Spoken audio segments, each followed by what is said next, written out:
These black butterflies then shuddered as if they'd encountered the bane of their existence, then shattered into specks of black light.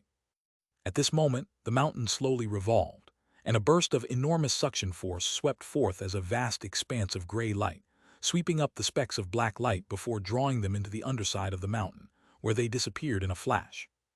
This dark beast had been drawn into the divine essence-effused mountain, and only the heavens knew whether it was still alive. Right after this dark beast vanished as specks of black light, 3 of the projections that were attacking Shikun also disappeared in a flash. At this moment, the 2 other dark beasts had only just blasted away Shikun's massive fiery war hammers with their pillars of black light, and they were extremely alarmed and furious that one of their companions was nowhere to be seen. Black light erupted from their bodies, and they combined as one to form a twin-headed silver-eyed dark beast. This fused beast was over 200 feet in size, and the 3rd vertical eyes on their glabellas had increased in size by severalfold, making them appear as if they were a pair of shimmering silver lamps. As soon as this giant beast appeared, both of its heads turned toward different directions, and their 3rd eyes abruptly sprung open to blast forth a thumb-sized beam of silver light each. One of the beams of light shot forth toward the massive blue wave, while the other hurtled toward the giant black mountain up above. The silver light struck the 2 in a flash, and even though the beams of light were quite thin, they seemed to possess extraordinary power. Both the blue wave and the giant mountain shuddered before faltering in midair, unable to advance any further. A faint cry of surprise suddenly rang out from somewhere, near the giant fused dark beast. The twin-headed dark beast was elated that its ability had been effective in keeping Han Li's attacks at bay, yet its expressions immediately darkened as it heard this cry of surprise. One of its front paws swiped through the air like lightning toward the spot where the sound had come from, and the beast was so massive that even just one of its paws was around 10 feet in size. Claw projections flashed through the air, encompassing the entire area nearby. At the same time, one of its heads swiveled around, and another beam of silver light shot forth from its 3rd eye. After fusing together, this giant beast was able to blast this silver light out of its 3rd eyes in quick succession. If someone were to be caught off guard by this, thinking that the beast wouldn't be able to unleash that silver light so quickly after its previous attack, then they could be in a bit of trouble. An earth-shattering boom rang out, and a shimmering golden humanoid figure suddenly appeared out of thin air. It was holding a shimmering silver seal that had transformed into a swath of silver light, which had blocked the giant twin-headed dark beast's massive paw with ease. At the same time, the humanoid figure merely harumphed coldly at the sight of the oncoming beam of silver light, and a small crystalline shield suddenly appeared before him. The shield swelled to around 10 feet in size in a flash, refracting the beam of silver light so that it completely missed the golden humanoid figure. The twin-headed beast was quite taken aback by this. The golden humanoid figure was naturally none other than Han Li, who had revealed himself after removing his black veil, while the white python was his sentient puppet, doll. As soon as he saw the giant beast's attack, he immediately brought out his heavenly astral seal to see just how powerful it was. At the sight of how easily the treasure had kept the giant beast's attack at bay, an elated smile immediately appeared on his face. All of a sudden, he flapped the wings on his back and abruptly vanished on the spot as an arc of azure and white lightning. The giant beast was quite alarmed to see this, and it hurriedly surveyed its surroundings with its 6 eyes. Right at this moment, a loud thunderclap rang out from above its heads, and Han Li appeared atop the black mountain, which had been kept at bay by the beam of silver light. He looked down at the mountain with a cold expression, then gently stomped down onto it with a single foot. The silver runes on the mountain immediately lit up before swelling to around 10 times their original size in a flash before flashing erratically, looking as if they were about to emerge from the mountain as substantial objects. Almost at the exact same moment, the space around the mountain twisted and warped amid a loud tearing sound. The mountain abruptly vanished on the spot along with Han Li, appearing right above the giant twin-headed beast amid a flash of silver light in the next instant, as if it had been there all along, then crashed down onto its body. The giant beast let loose a roar of bewilderment, yet before it had a chance to do anything, it was forced to plummet downward like a massive shooting star under the immense weight of the mountain. Its 2 heads glanced at one another, and both of them immediately let loose ferocious roars. At the same time, black light flashed from its body, and it began to swell drastically in size. In the blink of an eye, the twin-headed dark beast had expanded to over 100 feet in size, and its black fur took on a faint silver hue as its aura swelled to become more than twice as powerful as before. The beast projections they'd conjured up also swelled dramatically in size and received significant power boosts.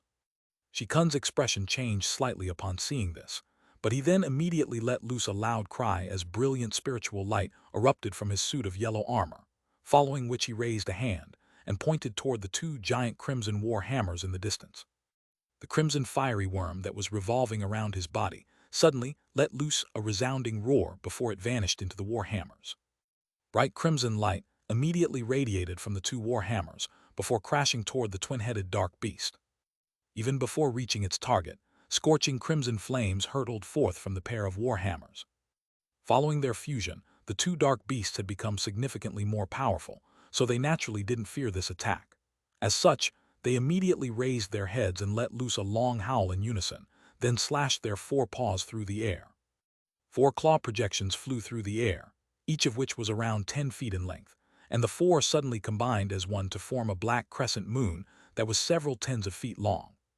The crescent moon easily tore through the oncoming flames, then struck both of the giant crimson war hammers at once with an earth-shattering boom. Black and red light then intertwined with one another as they engaged in a fierce battle for supremacy. After that, the twin-headed dark beast opened its mouths and blasted forth 2 thick pillars of black light. At the same time, the projections they'd conjured up also took advantage of this opportunity to pounce toward Shikun. Shikun naturally wasn't going to back down, and he let loose a loud cry before abruptly clenching his fists, which began to glow with dazzling yellow light. As he swung his arms through the air, countless fist projections shot forth, hurtling directly toward the pillars of light and beastly projections. Just as the twin-headed dark beast was attacking Shikun, white light suddenly flashed from the giant white python's body, and it transformed into a beautiful white-robed woman with a long and slender figure. As soon as the woman appeared, it made a grabbing motion toward the blue jade fan, immediately drawing it back into her grasp. She then waved the fan through the air toward the twin-headed dark beast over and over again, creating bursts of blue light that overlapped with one another to form a giant blue wave that was over 100 feet tall before crashing violently toward the giant beast. At the same time, the black mountain hovering in midair also swayed before vanishing on the spot. However, in the next instant, gray light flashed above the heads of twin-headed dark beast, and the massive black mountain re-emerged out of thin air. It rotated on the spot and released a burst of gray light that descended toward the giant beast. Having just witnessed the fate that their companion had suffered, the twin-headed dark beast had naturally been keeping a close eye on the mountain, so they were able to immediately react to this sneak attack as they both let loose thunderous roars of fury. Black light began to flash from the twin-headed dark beast's body, and it sprang up into the air. A peculiar scene then ensued. During its descent, the silver runes on the giant mountain flashed, and both the mountain as well as the giant beast down below vanished into thin air. However, an earth-shattering boom then immediately rang out thereafter, and the black mountain reappeared on the ground as if through instantaneous teleportation. At the same time, a massive crater with a diameter of over 2,000 feet had appeared beneath the mountain, and the twin-headed dark beast had been crushed under the mountain. Only its heads could be seen, and both heads were bleeding from all 7 orifices, while its body had been completely immobilized under the enormous weight of the mountain. Hanli stood at the peak of the mountain, and a cold light flashed through his eyes upon seeing this as he suddenly swept a sleeve through the air. 2 small swords immediately flew out from within, each of which was only around several inches in length. These swords then swayed and immediately transformed into streaks of azure light that were 70 to 80 feet long, flying down to the foot of the mountain in a flash. Azure light swept forth, and 2 giant heads were decapitated at once. Strangely enough, not a single drop of blood flowed from the twin-headed dark beast's body following its decapitations, and the wound left behind on its necks were completely inky black. Hanli remained completely expressionless upon seeing this, and merely stomped down onto his mountain again. The mountain descended even further amid a resounding boom, causing the giant crater to deepen while also expanding drastically in area. As for the body of the giant beast crushed beneath the mountain, it was completely shattered and dissipated into specks of black light that fled in all directions. However, these specks of light were only able to fly around 100 feet away from the mountain at most before they were drawn into the mountain by the vast expanse of gray light that swept forth from it. Only then did a smile appear on Han Li's face, and he rose up into the air before making a grabbing motion downwards with his inky black hand. Following a loud rumbling noise, the mountain shrank down at a rapid rate, and when it flew back into his hand as a streak of black light, it had already reverted back to just several inches in size. It appeared to be quite a lengthy process from the instant that Dahl had appeared to the moment that all three silver-eyed dark beasts were slain by Han Li, but only a very short period of time had actually elapsed. Prior to this, Shi Kun was still swinging his fiery war hammers with all his might, trying to keep his opponents at bay, yet in the next instant, his opponents suddenly disappeared. All of the beastly projections conjured up by these silver-eyed dark beasts had vanished upon their death. Shi Kun faltered upon seeing this before hurriedly stowing away his war hammers, then turning to Han Li with astonishment in his eyes. In the process, he naturally caught sight of Dahl as well. Han Li merely gave him a faint smile before waving a hand toward Dahl, and the sentient puppet immediately stowed away the blue jade fan in its hand, before flying toward him as a streak of white light. It then reverted back into its snake form in a flash, before shrinking down to around a foot in length and vanishing into his sleeve. After stowing away his puppet, Han Li flapped his wings without any hesitation, and his body shot forth as an arc of lightning amid a loud thunderclap. Immediately thereafter, he appeared on the other battlefield, and a vicious look flashed through his eyes as he cast his gaze downward. The situation had deteriorated drastically for Liu Shuya. She had held the upper hand against the four silver-eyed dark beasts earlier, yet she was now only barely hanging on for dear life. The four silver-eyed dark beasts had combined as one to form a gigantic four-headed dark beast that was close to 500 feet in length, and its aura was comparable to that of a holy race being. The giant beast's third eyes were blasting forth beams of silver light without pause, creating a relentless barrage of attacks that resembled a torrential downpour. Liu Shuya was evading the silver beams of light with all her might, and she'd clearly unleashed her most powerful abilities and treasures in the process. Aside from that set of short silver spears, she'd also summoned a set of small white flags, as well as a small golden drum. The white flags transformed into balls of white light, within which runes were surging incessantly, creating quite a mysterious sight to behold. Meanwhile, the small golden drum was rapidly rotating on the spot, sending waves of golden light hurtling toward the giant beast with devastating force. As for Liu Shuya herself, aside from the myriad arm projection behind her, she'd also conjured up a series of blue lotus flowers all over her body, all of which were translucent and extremely beautiful. Not only did they present a vibrant sight to behold, these lotus flowers were all very powerful as well. Upon striking the lotus flowers, the silver beams of light that occasionally penetrated through all of Liu Shuya's other defenses would vanish along with the lotus flowers themselves amid loud explosions. However, it was quite clear that unleashing these ice lotus flowers was extremely taxing to her, and every time a new one appeared over her body, her face would immediately pale slightly. During this short period of time, she'd already summoned over 100 of these flowers, and it was quite clear that she wouldn't be able to keep this up for much longer. In fact, she was only choosing to persist as Han Li had arrived. Otherwise, she would have fled for her life as soon as those four silver-eyed dark beasts combined as one. Upon witnessing Han Li and Shi Kun's timely arrival, Liu Shuya was ecstatic, and she hurriedly yelled, "Fellow Taoists, this giant beast is truly powerful. We have to unleash our combination secret technique right away." Han Li was just about to attack the giant beast, and he faltered momentarily upon hearing this before immediately nodding in response. Thus, he made a hand seal with his inky black hand, and gray light erupted into the heavens from behind him, forming a vast light barrier. Meanwhile, Shi Kun also let loose a low cry following a brief hesitation, and the spiritual light around his body abruptly turned pitch black in color as he spread apart the fingers of his hands, sending countless threads of gray light hurtling through the air. At the same time, Liu Shuya also switched to another hand seal, and the projection behind her suddenly vanished before it was replaced by a gray wheel of light. The gray wheel of light behind her blurred before rotating at a rapid rate, and countless runes surged forth from within in a frenzy. These runes were then quickly shattering before converging again, gradually forming a massive rune at the center of the wheel. Liu Shuya's eyes flashed as she began to chant a profound incantation, and the four-headed giant beast seemed to have been struck by a sense of foreboding upon seeing this. It immediately let loose an enraged roar, and a pillar of silver light that was far thicker than the previous one shot forth from each of its 4 silver eyes. These pillars of light then combined as one to form a huge pillar of light that was comparable in diameter to a large bowl, and it hurtled directly toward Liu Shuya.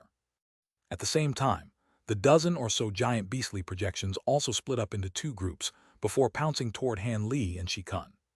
Prior to even drawing close to the 2 of them, the projections blasted forth powerful pillars of light, and their bodies gradually transformed amid bursts of black qi, forming a giant black net that descended toward Han Li and Shi Kun from above. However, these were merely projections conjured up by the silver-eyed beasts, so Han Li naturally didn't regard them as a substantial threat. He merely chuckled coldly, and without even raising a hand, a ball of silver flames flew out of his body on its own, the swell drastically to form a silver fireball that was around 10 feet in size. The fireball rotated on the spot before abruptly exploding, sending countless silver sparks hurtling through the air. At the same time, a crystalline shield appeared before Han Li, and the black pillars of light were all refracted away, thereby completely missing him. As for the giant net that had been formed by the black projections, it was struck by countless silver sparks before it could descend much further, and scorching silver flames immediately erupted, quickly incinerating the net into nothingness. Shi Kun wasn't able to take care of these oncoming attacks as easily and nonchalantly as Han Li had, but he had also opened his mouth to produce a crimson copper mirror. The mirror shuddered, and 3 colored flames erupted from within. Not only were the black pillars of light easily nullified by these flames, even the section of the black net that was descending toward him had been kept at bay by the 3 colored flames. Meanwhile, in the face of the oncoming pillar of silver light, Liu Shuya's expression changed slightly, and she immediately made a strange hand seal with one hand, while pointing a finger at the pillar of light in a solemn manner with her other hand. The gray wheel of light behind her emitted a faint buzzing sound, and it suddenly flew out from behind her to meet the silver pillar of light. Thus, the 2 clashed, and the pillar of light struck the massive rune at the center of the gray wheel in a flash. The giant rune at the center of the wheel immediately began to rotate rapidly, forming a completely indecipherable blur in the end. A peculiar scene then ensued. The pillar of light vanished into the rune a flash as if it were a sandcastle in the rising tide. In the next instant, gray light flashed right in front of the giant beast, and a rune that was around 10 feet in size appeared. Immediately thereafter, brilliant silver light erupted from the rune, and a pillar of silver light that was just as thick as the one the giant beast had unleashed was blasted out of the massive rune. Liu Shuya had just unleashed some kind of incredible ability to draw the silver pillar of light into space, then somehow direct it back toward her opponent. However, this ability was clearly extremely taxing, and an unnatural flush appeared on her pale features while her body swayed unsteadily on the spot. Thankfully, she was able to immediately right herself while forcibly repressing the unhealthy flush that had crept onto her cheeks. The 4-headed dark beast faltered slightly at the sight its own attack being thrown back at it, following which expressions of shock and fury appeared on all 4 of its faces. However, it had no choice but to blast forth 4 beams of silver light from its silver eyes again to oppose this attack. The 2 bursts of silver light clashed amid a resounding boom, and a ball of piercing light exploded as massive silver waves of light proliferated through the air in all directions. In the wake of these silver shockwaves, even the nearby space was warping slightly and emitting a faint buzzing sound. During this brief moment of respite, Liu Shuya flicked her 10 fingers through the air in rapid succession, sending forth a series of incantation seals of different colors, which all quickly vanished into the gray wheel of light. "Go." She then let loose a delicate cry as she pointed a finger at the gray wheel up ahead, following which countless runes erupted from the wheel of light in a frenzy before forming a pillar of gray light that hurtled through the air. At the same time, Han Li and Shi Kun also made hand seals in unison, and the pillar of gray light abruptly appeared right above the 4-headed giant beast along with the gray threads that had been conjured up earlier. The gray lights combined as one in a flash, forming a giant ball of light with a diameter in excess of 100 feet. The ball of gray light had countless fist-sized runes all over its surface, all of which were shimmering with dazzling light. All of a sudden, the ball of light shattered amid a dull thump, following which a wave of runes surged forth from within in a frenzy. Han Li's trio immediately made a series of hand seals while chanting something in a well-rehearsed sequence. A peculiar scene then ensued high up in the air. The runes that had emerged from the ball of light rotated on the spot before immediately crashing down toward the giant beast like a torrential downpour of destruction. The giant beast down below was naturally also able to sense the terrifying power imbued within these runes, and it let loose an enraged roar before suddenly pressing all four of its heads together. The four beastly heads that combined as one amid a flash of black light to form a giant head that was far more sinister than before. Not only had the beast grown a pair of sharp deer-like antlers on its head, two long tusks were also protruding from within its mouth, each of which was around 10 feet in length, and they looked as if they were a pair of giant blades. What was even more astonishing was that a row of 4 silver eyes had appeared side by side on the beast's forehead, and some of them were completely still, while others were constantly scanning through the surrounding area. In the face of the torrential downpour of silver runes, the beast's 4 silver eyes all looked up in unison, and spiritual light flashed through those eyes before countless balls of silver light appeared above its head. Each ball of light was only around the size of a human thumb, but they immediately shot forth upward as streaks of silver light. At the same time, the giant beast abruptly drew in a sharp breath, then opened its mouth to reveal an inky black ball of light. As soon as this ball of light emerged from within its mouth, it expanded drastically, then formed a black light barrier that enshrouded the beast's entire body in a flash. The light barrier was so dense that it appeared to be a substantial structure, and it was flickering and fluctuating in brightness incessantly, creating quite a peculiar sight to behold. Han Li's eyes narrowed slightly, and a cold light flashed through his pupils as he witnessed this from above. Right at this moment, the silver light and the torrential downpour of runes clashed, creating countless explosions of spiritual light, and plunging the world's origin chi nearby into a completely chaotic state. A hurricane that was over 1,000 feet tall was swept up almost instantly, and it expanded outward in all directions in a frenzy, trying to devour everything it encountered. Liu Shuier and Shi Kun's changed drastically upon seeing this, and they both flew back over 100 feet while using their defensive treasures to shield themselves. Meanwhile, Han Li suddenly flapped his wings, and he vanished on the spot as an arc of azure and white lightning. In the next instant, spatial fluctuations erupted beside the black light barrier down below, and Han Li reappeared out of thin air amid another flash of lightning. Within the light barrier, the giant beast was snarling incessantly, and as silver light flashed within the 4 eyes on its forehead, black scales were beginning to appear all over its body. A pair of long black feelers had also sprouted from either side of its chin, and its thin and long tail had become extremely thick and menacing. In conjunction with the pair of giant lamp-like eyes on its face, it bore a strong resemblance to a Kirin. Black light was flashing within the beast's mouth, and a terrifying aura was erupting from its body, striking bystanders with a bone-chilling sensation. Han Li faltered slightly upon seeing this, and even though his expression remained unchanged, his lips were twitching involuntarily. All of a sudden, golden light flashed from his body, and a projection with 3 heads and 6 arms flew out from within.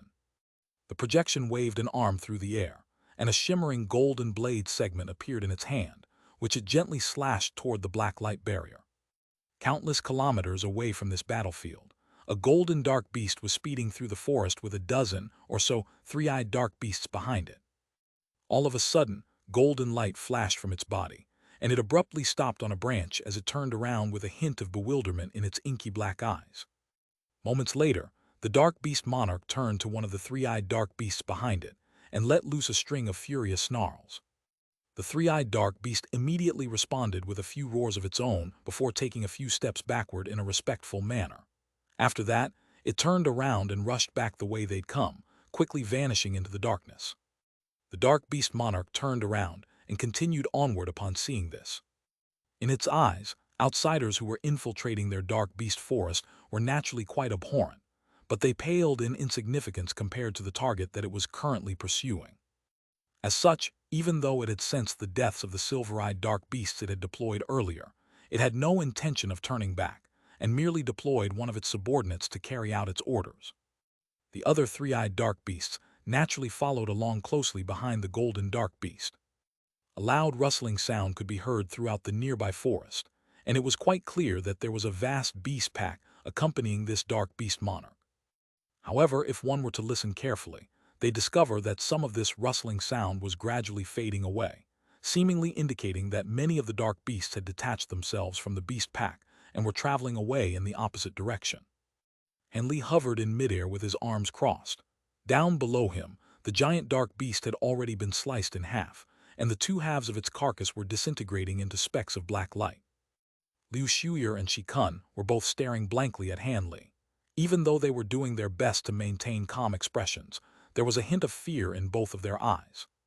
Due to the fact that the battlefield had been too chaotic as a result of the countless explosions taking place, and the incredible speed of Han Li's movements, they weren't able to see how he had taken care of this giant beast. All they could see was that a dazzling streak of golden light had swept forth, following which both the beast and the black protective light barrier around it were instantly sliced in half without being able to offer any resistance.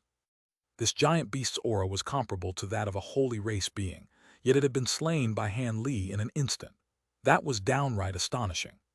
Furthermore, in the instant that the streak of golden light had appeared, both Shi Kun and Liu Shuyer could sense that the world's origin qi in the nearby area had been drawn violently to the golden light, as if by some kind of immense power. After that, this enormous power vanished right after the golden light disappeared. Being able to draw upon the world's origin qi naturally wasn't a feat that was worthy of incredulity. However, for beings like them, drawing upon the world's origin qi was something that they could only just barely accomplish after making hand seals and chanting for long periods of time. Even then, they wouldn't be guaranteed to succeed. Yet Han Li had just accomplished this feat as easily as if he were taking a stroll in the park. Could it be that his powers were comparable to that of their masters already? If so, then he was a man who absolutely defied the natural order. With that in mind, both Shi Kun and Liu Shuyer were praising Han Li with peculiar looks in their eyes. In contrast, Han Li's expression remained completely unchanged. After unleashing his true devil projection and using the blade segment to kill the giant beast, he had immediately withdrawn both the projection and the treasure, not giving his two companions any opportunity to see what had happened. Han Li had decided to use the blade segment at the expense of a portion of his projection's power, as he wanted to see how much power he could unleash with this treasure, using his newly refined projection. Perhaps the amount of power required to unleash an attack with the blade segment was far less than he'd anticipated to begin with, or perhaps his newly refined provenance true devil projection was able to control its power expenditure. In any case, not only was the attack unleashed several times more quickly than what Han Li had been capable of in the past, the amount of power expended was also less than a third of what had previously been required. During this process, he'd intentionally held back most of the blade segment's power, but this was still quite a pleasing result to him. Even so, after using the profound heavenly fruit in the Golden Devil mountain ranges, he'd expended a lot of his projection's power, and if it weren't for the fact that he'd recovered a lot of this power through the past few years of arduous cultivation, he wouldn't have dared to use that blade segment here. With that in mind, Han Li made a grabbing motion toward the two halves of the giant beast's body with his inky black hand, and a vast expanse of gray light immediately swept forth. The gray light absorbed all of the specks of black light that the carcass had disintegrated into, leaving behind 4 shimmering silver thumb-sized beads. These were none other than the inner cores of the three-eyed dark beasts. Han Li raised his eyebrows upon seeing this, yet just as he was about to stow them away, a low roar of excitement suddenly rang out from within his sleeve. He faltered slightly upon hearing this, and contemplated the situation briefly before sweeping a sleeve through the air, upon which a golden shadow flew out from within, leaving a trail of afterimages in its wake.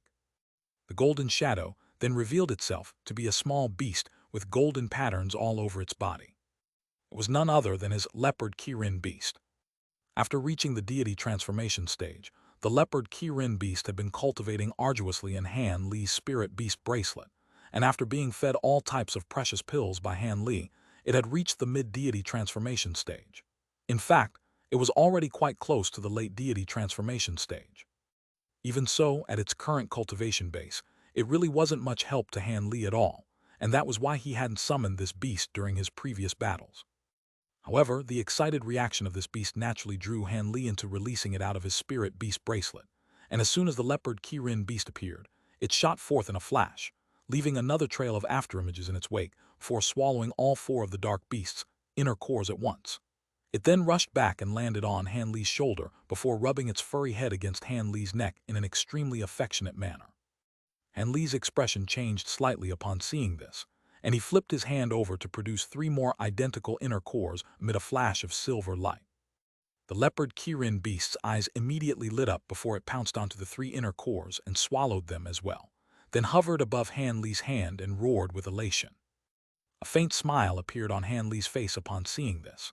The leopard Kirin beast had displayed no reaction at all to the inner cores of normal dark beast, so he didn't know why it was suddenly so interested in the inner cores of these silver-eyed dark beast. However, consuming these inner cores could only prove to be beneficial to the beast. Thus, Han Li swept a sleeve through the air, and a burst of azure light surged forth from within before sweeping up the small beast, which then vanished in a flash, having returned to the spirit beast bracelet again. As for just what kind of effect those inner cores would have on the leopard Kirin beast, that was something that he'd only be able to find out after the beast refined the inner cores within its body.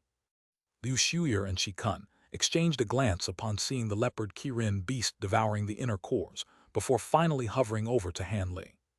However, they stopped several tens of feet away, and Liu Shuyer smiled as she said, "Thank you for stepping in to save us, Brother Han. Those silver-eyed dark beasts were very troublesome to deal with, even on their own, and with their ability to fuse together, fellow Taoist she and I would have most likely perished by their hands. Indeed, your immense power truly puts the two of us to shame, Brother Han. If it weren't for the fact that this realm strictly prohibits the entry of holy race beings and above, I would seriously be considering whether you were a holy race senior in disguise." Shikun chimed in with a wry smile. Both of them were subconsciously speaking to Han Li in a more respectful manner. Han Li turned toward the two of them with a smile and replied, "There's no need to be so modest, fellow Taoists. I was only able to kill these dark beasts so easily as you two had drawn most of their attention. Even though we've eradicated all of our enemies here, this is not a place we should stay at for any longer than we have to. I'm sure there will be other dark beasts coming after us soon, so it's best to get away from here as quickly as possible." Liu Shuyer's expression changed slightly upon hearing this, but she then quickly agreed, "Indeed, Brother Han, we should continue onward right away." Shikun naturally had no objections to this either, and he quickly in response. Thus, after a brief discussion, the three of them continued on their journey. 5 or 6 days later, within a lush forest, Han Li was making a hand seal in an expressionless manner, and several tens of azure flying swords were revolving around his body. These swords then transformed into azure lotus flowers that descended toward a three-eyed dark beast up ahead. An azure sword chief flashed as the dark beast was instantly sliced into countless pieces. Standing behind him was Dal, and it was waving its blue jade fan toward a normal dark beast. Blue light surged forth from the jade fan, freezing the dark beast and two black projections it had conjured up in a flash, completely immobilizing them by sealing them in a blue mountain of ice that was over 100 feet tall. Further in the distance, loud explosions were erupting incessantly as spiritual lights of different colors flashed in an erratic manner. Over there, Liu Shuyer and Shikun were also taking care of a few other dark beasts. This was already the 7th group of dark beasts they'd encountered after leaving the central region of the forest. Each group consisted of at least 5 or 6 dark beasts, while the largest groups consisted of 7 or 8 of them. Thankfully, there were no silver-eyed dark beasts among them, so the most powerful ones Han Li's trio encountered were only ordinary three-eyed dark beasts, and none of them were capable of fusing their bodies together. As such, they were naturally no match for Han Li and the others, and were slain with ease. Even so, Han Li and the others inevitably had to slow down over and over again to eradicate these groups of dark beasts, and in contrast with the previous groups they'd encountered, this group consisted of a dozen or so dark beasts. If it weren't for the fact that Han Li and the others had all unleashed some of their trump card abilities, it wouldn't have been easy for them to quickly secure victory. Han Li waved a hand through the air, and a faint buzzing sound rang out from the azure lotus flowers. Immediately thereafter, they hurtled through the air as several tens of azure threads, puncturing the body of the dark beast that had been sealed in the blue mountain of ice. He then turned expressionlessly toward Liu Shuyer's battlefield, and all of the azure threads shot forth toward that direction. 10 days later, the humanoid figures were hovering motionlessly in the midair at the edge of the dark beast forest, while facing the forest up ahead. Letter 1D627, letter 1D45F, letter 1D452, letter 1D452, letter 1D638, letter 1D626, letter 1D624, letter 1D630, letter 1D4C2. There, over 30 dark beasts had gathered, and close to half of them were three-eyed dark beasts. Liu Shuyer and Shikun both wore grim expressions, and Han Li's brows were also slightly furrowed. These dark beasts were all comparable to spatial tempering cultivators, and so many of them had gathered all at once. Even though Han Li and the others were all far more powerful than their cultivation bases suggested, this was still a rather grim situation. Han Li wasn't overly concerned as he had many trump cards, and in a worst-case scenario, he could just unleash his gold-devouring beetles or profound heavenly fruit to kill these dark beasts. As such, he remained quite calm and collected. In the face of so many dark beasts, Liu Shuye and Shikun were naturally aware that they couldn't face them in a direct battle. Otherwise, even if they could secure victory, there was definitely no way that they'd be able to do so unscathed. If they were to sustain severe injuries and expend too much magic power, the rest of the journey would be made exceedingly difficult, especially considering how they still had to track down those restricted ruins and secure the treasures in there. Thankfully, even though these dark beasts had managed to cut off Han Li's trio, they were aware of the fate that had befallen their companions that had tried to stop Han Li and the others in the past, so they refrained from immediately attacking.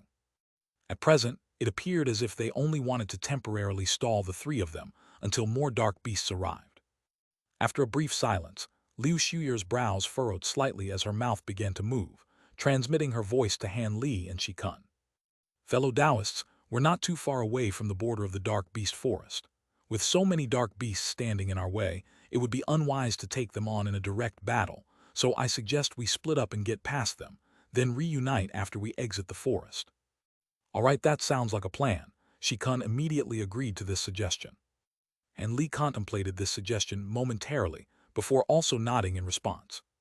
The group of dark beasts was being led by a three-eyed dark beast that was far larger in size than its companions, and it seemed to have sensed that Han Li and the others were up to something.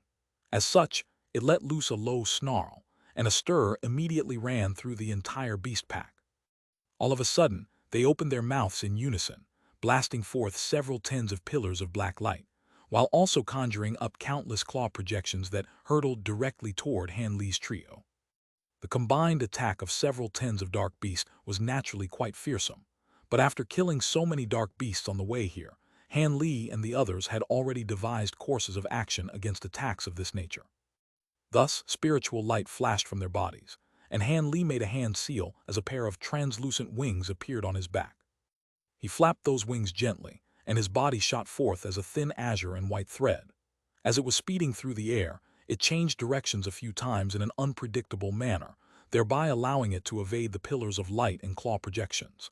In the blink of an eye, it had bypassed the entire beast pack, then vanished into the distance after just a few flashes. The measures taken by Liu Shuye were far simpler in comparison.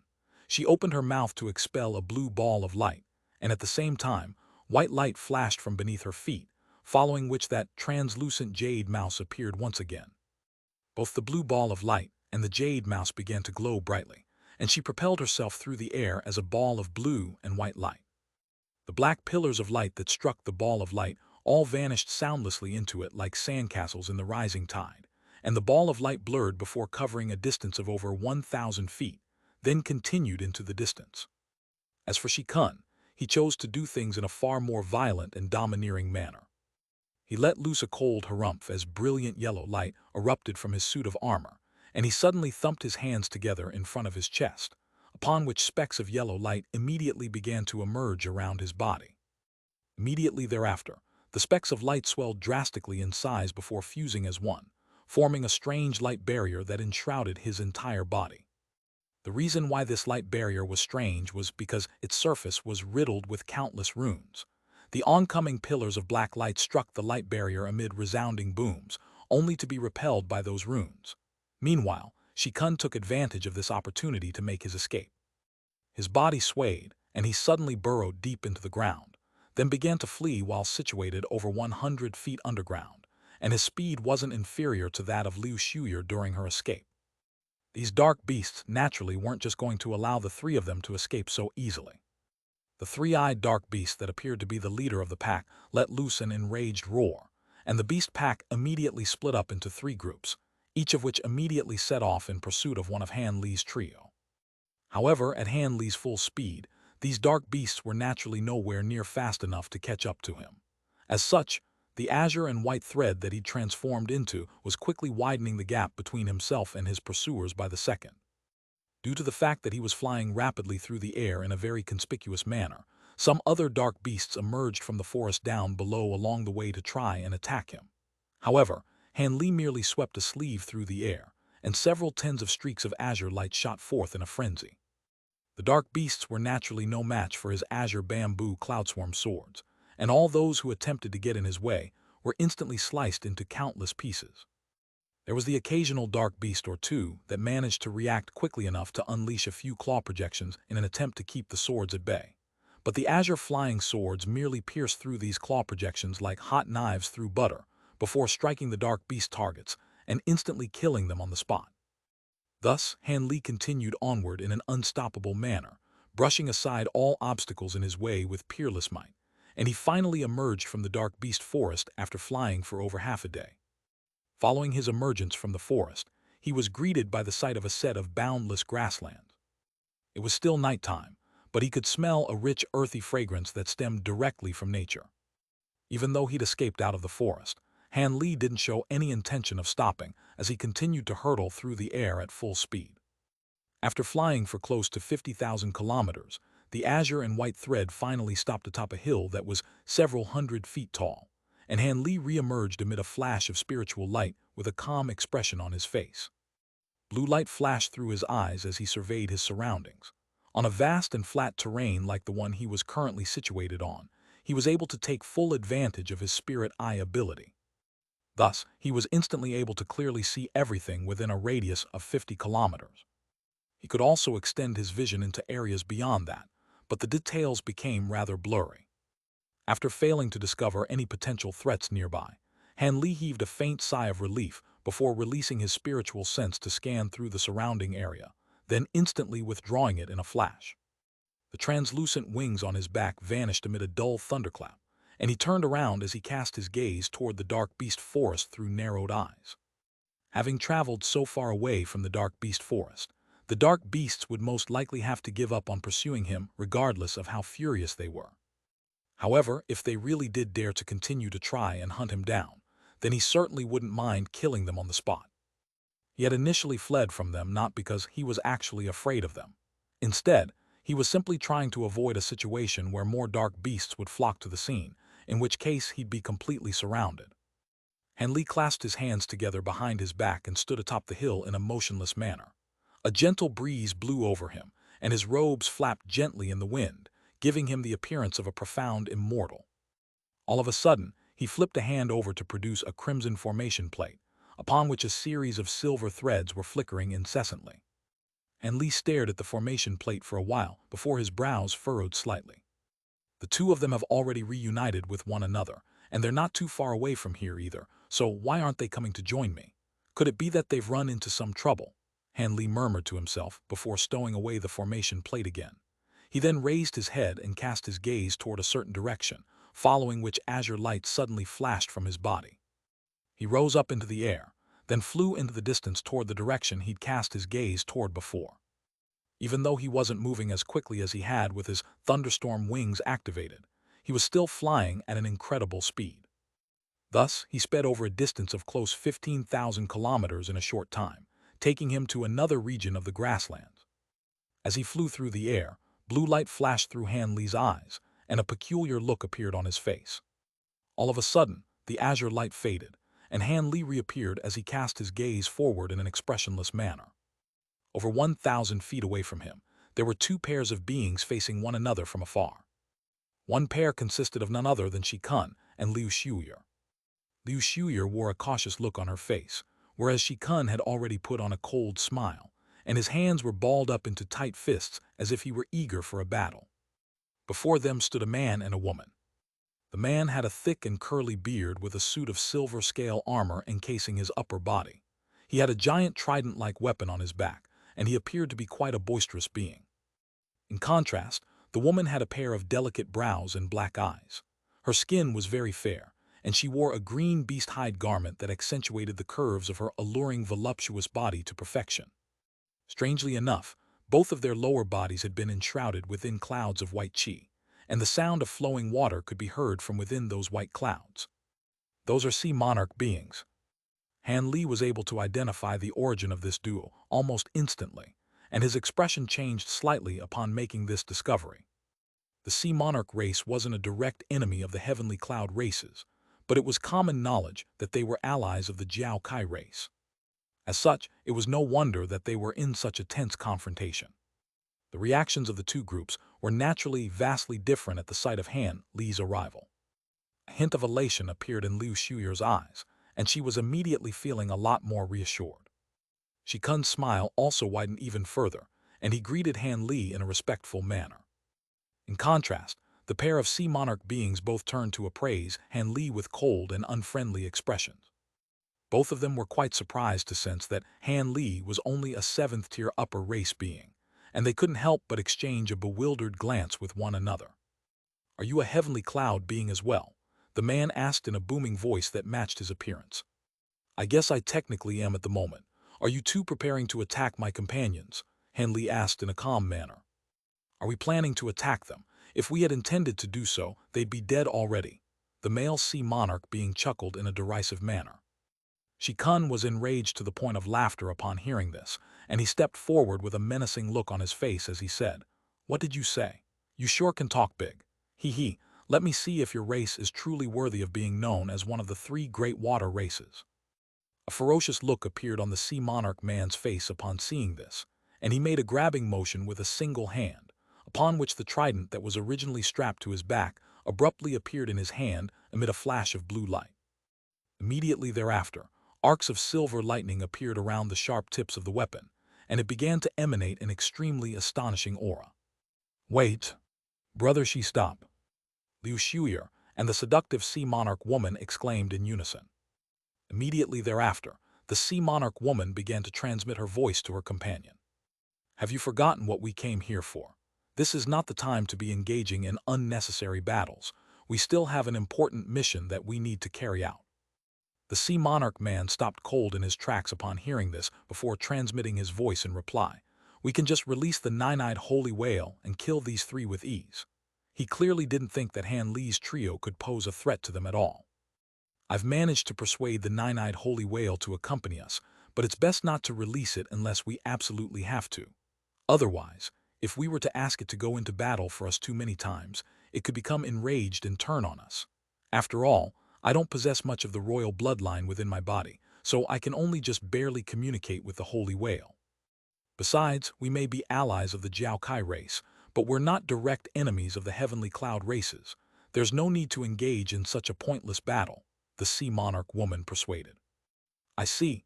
The Sea Monarch man became rather hesitant upon hearing this. At the same time, Liu Shuyer also transmitted her voice to Shikun. "Brother Shi, we've just managed to shake off those dark beasts, and both of us have expended a lot of magic power. Those 2 Sea Monarch beings certainly aren't to be underestimated. Even if we can take them down with Brother Han's help, there's no way we'd be able to emerge unscathed. Our main objective is to find the restricted ruins, so it's best not to draw unnecessary trouble to ourselves." Shikun wore a dark expression on his face as he replied, "Even if we don't want to fight, they may not be of the same opinion. Rest assured, Brother Shi. Allow me to converse with them first, and if they really do harbor ill intentions and insist on a fight, we certainly won't have to fear them with Brother Han on our side." Liu Shuyer's voice also cooled slightly as she spoke. After that, she transmitted her voice to Han Li and said something to him as well, in response to which Han Li nodded slowly in agreement. After that, a smile appeared on Liu Shuyer's face, and she said in a pleasant voice, "Our Heavenly Cloud races don't seem to have any direct conflict with your Sea Monarch race, so there's no need for us to fight one another. I can tell that you're not entirely confident in your abilities to kill the 3 of us either, so why don't we just go our separate ways and pretend as if this encounter never happened?" "My thoughts exactly, sister. The 2 of us aren't Jiao Kai beings, so there's certainly no vendetta between us. In that case, we'll be taking our leave now," the Sea Monarch woman agreed as a vibrant smile appeared on her face. After that, she turned to her companion with a meaningful look, and the white chi encompassing her lower body swelled to sweep up the Sea Monarch man as well. The man hesitated momentarily, but didn't raise any objections in the end. Thus, the clouds of white chi around their lower bodies combined together, and they flew into the distance as a ball of white light, disappearing from view after just a few flashes. Han Li remained still on the spot, Yet his brows were slightly furrowed as he looked on at the direction the two sea monarch beings had departed in. For some reason, the sea monarch woman had two completely different auras within her body, and she struck him with a sense of uneasiness, as if she were quite a dangerous being. It seemed that she had either cultivated some kind of powerful ability or was carrying a fearsome treasure. Hanli neglected to consider the possibility that a spirit beast could be responsible for this sense of foreboding he was feeling, as under normal circumstances most spirit beasts were far weaker than their masters and could only play minor assistance roles in battle. After all, not all spirit beasts were mature gold-devouring beetles and weeping soul beasts. After that, Han Li's trio didn't remain there for much longer. After a brief discussion, all three of them also departed toward another direction. Meanwhile, the cloud of white chi had already sped to thousands of kilometers away, and within it, the pair of sea monarch beings were also conversing with one another with grim expressions on their faces. "What, you're saying that seventh-tier upper race being is even more dangerous than the other two?" the man exclaimed with a bewildered look on his face. "I'm sure of it. That was why I insisted on avoiding a battle back there. It's just that the situation at the time wasn't appropriate for me to explain this to you," the sea monarch woman confirmed in a confident voice as she gently stroked her shoulder-length back hair. The sea monarch man recomposed himself before asking, "I'm sure you're not saying this without any evidence. Why don't you tell me how you came to this conclusion?" The woman was silent for a moment before replying, "My profound heavenly treasure replica, the profound heavenly holy artifact, displayed a reaction just then." "What? Your profound heavenly holy artifact reacted to him? Could it be that he also has one as well?" the sea monarch exclaimed in an astonished manner. "Perhaps so, but it may not be the case. The holy artifact within my body reacted extremely vehemently on this occasion, seemingly more so than when I've encountered other beings carrying such artifacts in the past," the woman replied in a slow voice. "If it's not a holy artifact, then it can only be a profound heavenly treasure. There's no way a seventh-tier upper race being could be carrying something like that. Haha, you must have been overly sensitive." The man suddenly burst into raucous laughter. "Perhaps I really was mistaken back there. After all, the elders only gave me this treasure that was specifically made to detect profound heavenly holy artifacts right before this trip, so I may not yet be accustomed to its reactions. However, even if there's only a 1% chance that that man has a profound heavenly treasure, then we can't afford to engage him in battle," the woman sighed. "There's a vast difference between profound heavenly holy artifacts and profound heavenly treasures. If he really does possess one of the latter, then even with the nine-eyed holy whale on our side, we would have been killed for sure. If that were the case, then we've really just brushed shoulders with death," the man said with a wry smile. "That's not necessarily the case. Possessing a profound heavenly treasure and being able to use one are two completely different concepts. Generally speaking, there's no way for a mere upper race being to be able to use a profound heavenly treasure. However, there are a few extremely rare secret techniques that can allow beings of this caliber to unleash a small portion of a profound heavenly treasure's power. Having said that, I think that man isn't actually carrying a profound heavenly treasure. Instead, I think it's more likely that he's carrying a top-grade profound heavenly holy artifact that is extremely close to replicating a true profound heavenly treasure. Even so, it would still be very unwise to engage him in battle," the woman analyzed. "Indeed, you've made the right decision there," the man immediately agreed with a nod. "In any case, our objective is definitely different from theirs, so it's quite unlikely that we'll encounter them again, which means we don't need to think about them any further. As long as we can complete the mission assigned to us by our race, we'll be given handsome rewards following our return. Come to think of it, we're actually very lucky. Only through the efforts of our predecessors that entered the vast glacial realm was this opportunity opened up to us," the woman said with a smile. "That's true. No matter how dangerous that man is, it has nothing to do with us. We should focus on the task at hand. By the way, that group of Jiao Kai beings that we encountered a few days ago also seem to be going in the same direction as those heavenly cloud beings. They're not going to bump into each other, are they?" A peculiar look flashed through the man's eyes. "Who knows? The vast glacial realm is an extremely huge place, so it's probably quite unlikely that they'll encounter one another.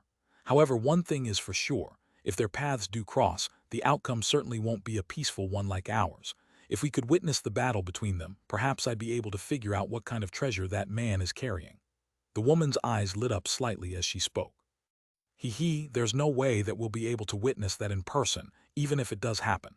Let's keep going. We should be able to get to our destination in a month or so." The man chuckled, and before the woman had a chance to respond, he immediately accelerated into the distance.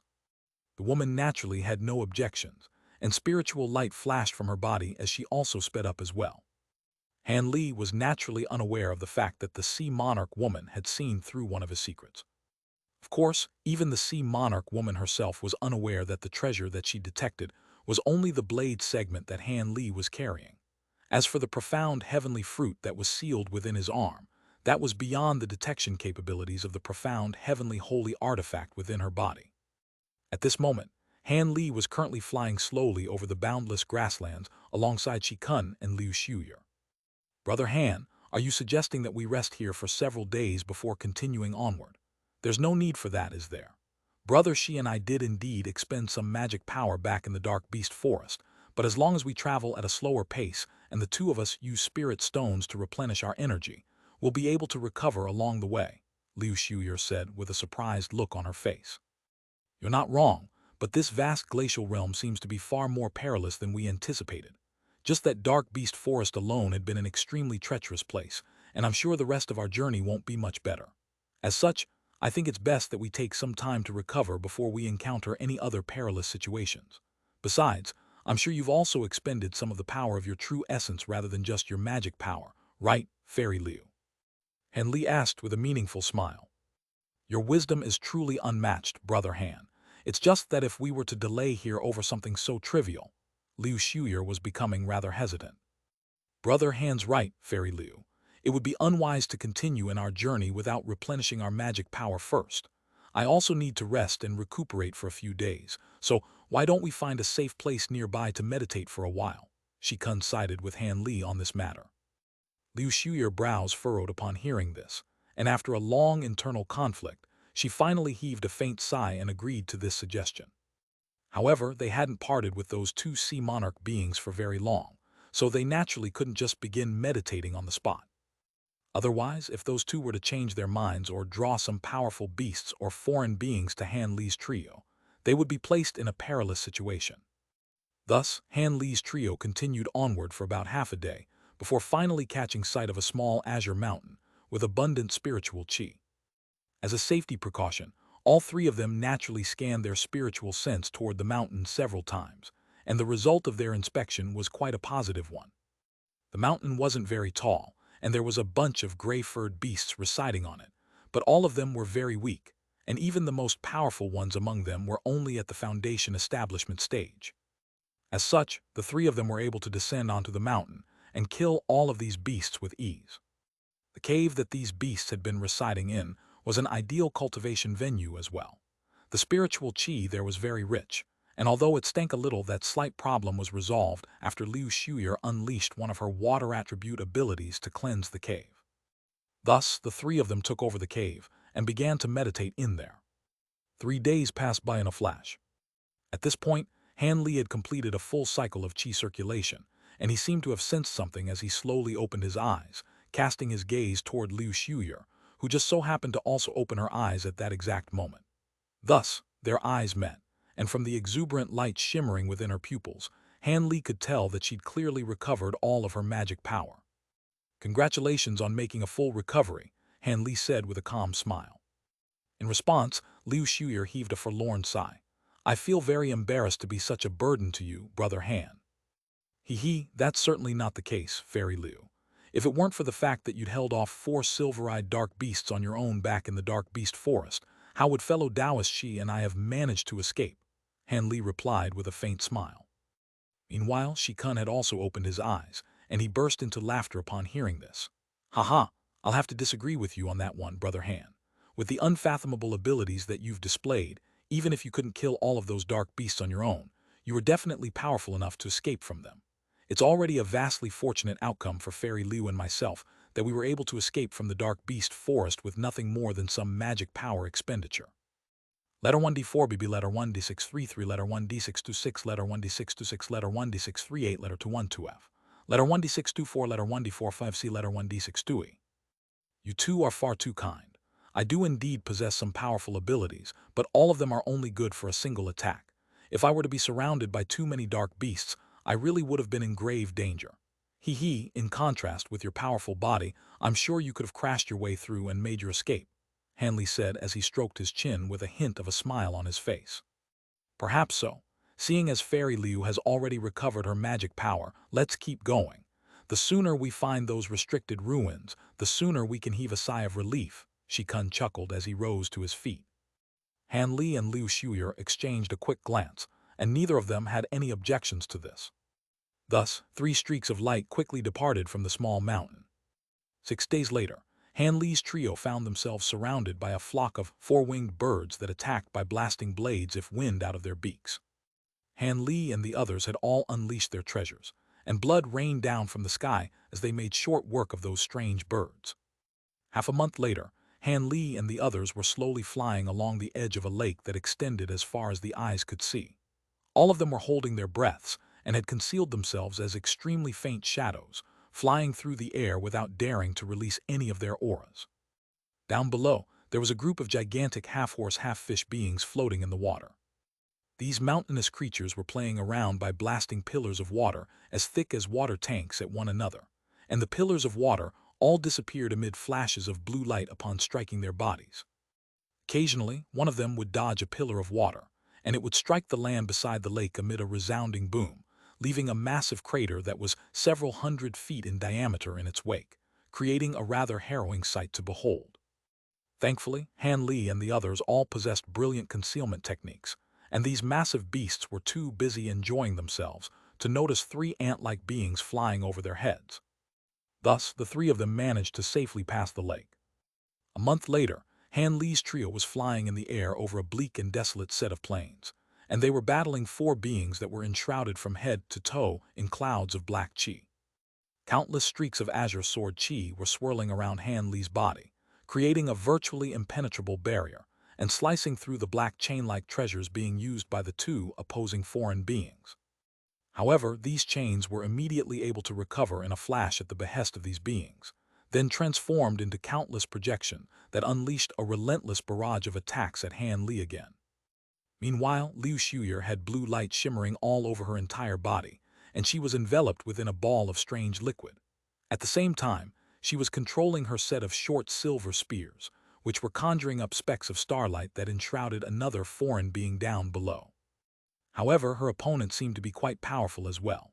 It was controlling a strange bird that had scorching black flames all over its body, and this monstrous bird was clashing repeatedly with the short silver spears without falling to a disadvantage. As for Shikun, the yellow light around him had transformed into a giant that was 100 feet tall. A strange layer of gray stone with vicious foot-long spikes protruding from it had also covered his entire body. As he swung his fists through the air, massive stone spikes were sent hurtling through the air before exploding on their own, forcing the final foreign being to stumble back in retreat. Even though this foreign being was clearly on the back foot, it was still able to conjure up massive black shields with the black chi around its body to keep Shikun's attacks at bay, thereby ensuring self-preservation. All of a sudden, Liu Shuyer let loose an urgent cry. "Brother Han, fellow Taoist Shi, we need to make haste. These are beings from the night race, and they're just like dark beasts in that their powers are significantly enhanced in the night." Han Li's expression changed slightly upon hearing this, and he cast a glance up at the sky. At this point, the sky had already dimmed slightly, and night clearly wasn't far away. "Cuckoo, you're only thinking about that now. Don't you think it's too late already? After just a while longer, I'm going to crush all of you heavenly cloud beings." One of the 2 night beings who were battling Han Li cackled in a sinister manner. "After a while, you'll all have been erased from this world by then," Han Li said in a cold voice. Immediately thereafter, he abruptly reached an inky black hand out of his sleeve before gently waving it through the air, instantly conjuring up a burst of gray light in the process. At the same time, Liu Shuyer made a hand seal, and a gray wheel of light surfaced behind her. Meanwhile, Shikun threw his head back and let loose a long cry while flicking his 10 fingers through the air in rapid succession. Moments later, the 3 of them had conjured up a massive gray ball of light with countless runes flashing over its surface. The gray ball of light then immediately exploded, sending a torrential downpour of runes descending from above that encompassed the entire area in a radius of around 500 meters. The 4 night beings were quite alarmed by this development, and all of them unleashed their most powerful abilities to oppose this devastating assault. but each and every one of the runes contained far more power than they'd anticipated. Following a string of earth-shattering explosions, the four night beings completely ceased to exist. Only then did Han Li's trio withdraw their divine essence-effused light, before exchanging smiles with one another. 3 months later, Han Li and the others were flying as quickly as they could over a set of mountain ranges, with thousands of demon beasts giving chase in hot pursuit. Several kilometers behind them, a vast expanse of silver mist was hurtling toward them like a massive tidal wave, and all of the plants and beasts that stood in their way were all completely devoured, leaving not even a single blade of grass in their wake. After a while, all types of beasts and birds began to flee for their lives in a panicked manner, creating a doomsday-like scenario. What do we do? We'll get chased down by these silver swarm insects sooner or later if we keep going like this. Those insects are rumored to be just as fearsome as gold-devouring beetles, and they won't give up until their prey is dead. I can't believe so many of them were bred in this world. Shikun transmitted his voice to Han Li and Liu Shuyer with a dark expression as he flew through the air. Indeed, it's also said that these insects possess astonishing stamina, and it won't be an issue for them to chase us even for a few months in a row. Even powerful ancient beasts can only flee in the face of these insects. Liu Shuyer's voice was already tinged with a hint of panic. It was no wonder that they were beginning to get quite flustered. After all, these fearsome insects had been chasing them for 3 days and 3 nights. During this process, they'd expended close to half of the magic power within their bodies, so it was only natural for them to fear for the worst. Han Li also wore a grim expression, but he remained relatively calm as he said, "The only way to throw them off our trail would be to hope that we can encounter a few ancient beasts in the nearby area that will draw them away. But according to our map, the closest area frequented by ancient beasts is around a month away. As a safety precaution, we intentionally selected this route where ancient beasts rarely ever appear," Shikun replied with a wry smile. Han Li's brows also furrowed upon hearing this, and he was temporarily at a loss for ideas. However, right at this moment, a buzzing sound suddenly rang out in the distance, following which clouds of green mist began to appear up ahead. There were hundreds of these clouds of mist, and they were rapidly flying toward Han Li's trio. Han Li was naturally quite startled to see this, and blue light flashed through his eyes, thereby instantly allowing him to glean the true appearance of these green clouds. It turned out that these clouds consisted of countless fist-sized butterflies, all of which were extremely sinister in appearance and had green powder flashing around their bodies. "Blood-form butterflies, here's our chance." Han Li immediately identified these green butterflies, and an ecstatic look appeared on his face. Liu Shuyer had also unleashed a secret technique to glean the true appearance of these green butterflies, and she was also overjoyed to see them. "Those really are blood-form butterflies. This is fantastic. These butterflies are the natural enemies of silver swarm insects. We'll have a chance to get away now, but we have to be careful not to get swept up in their battle. Otherwise, we'll be dead for sure." Shikun was also reinvigorated. "We should split up for now. If we stick together like this, we'll present too big of a target, and we could easily be targeted by both of these swarms at the same time.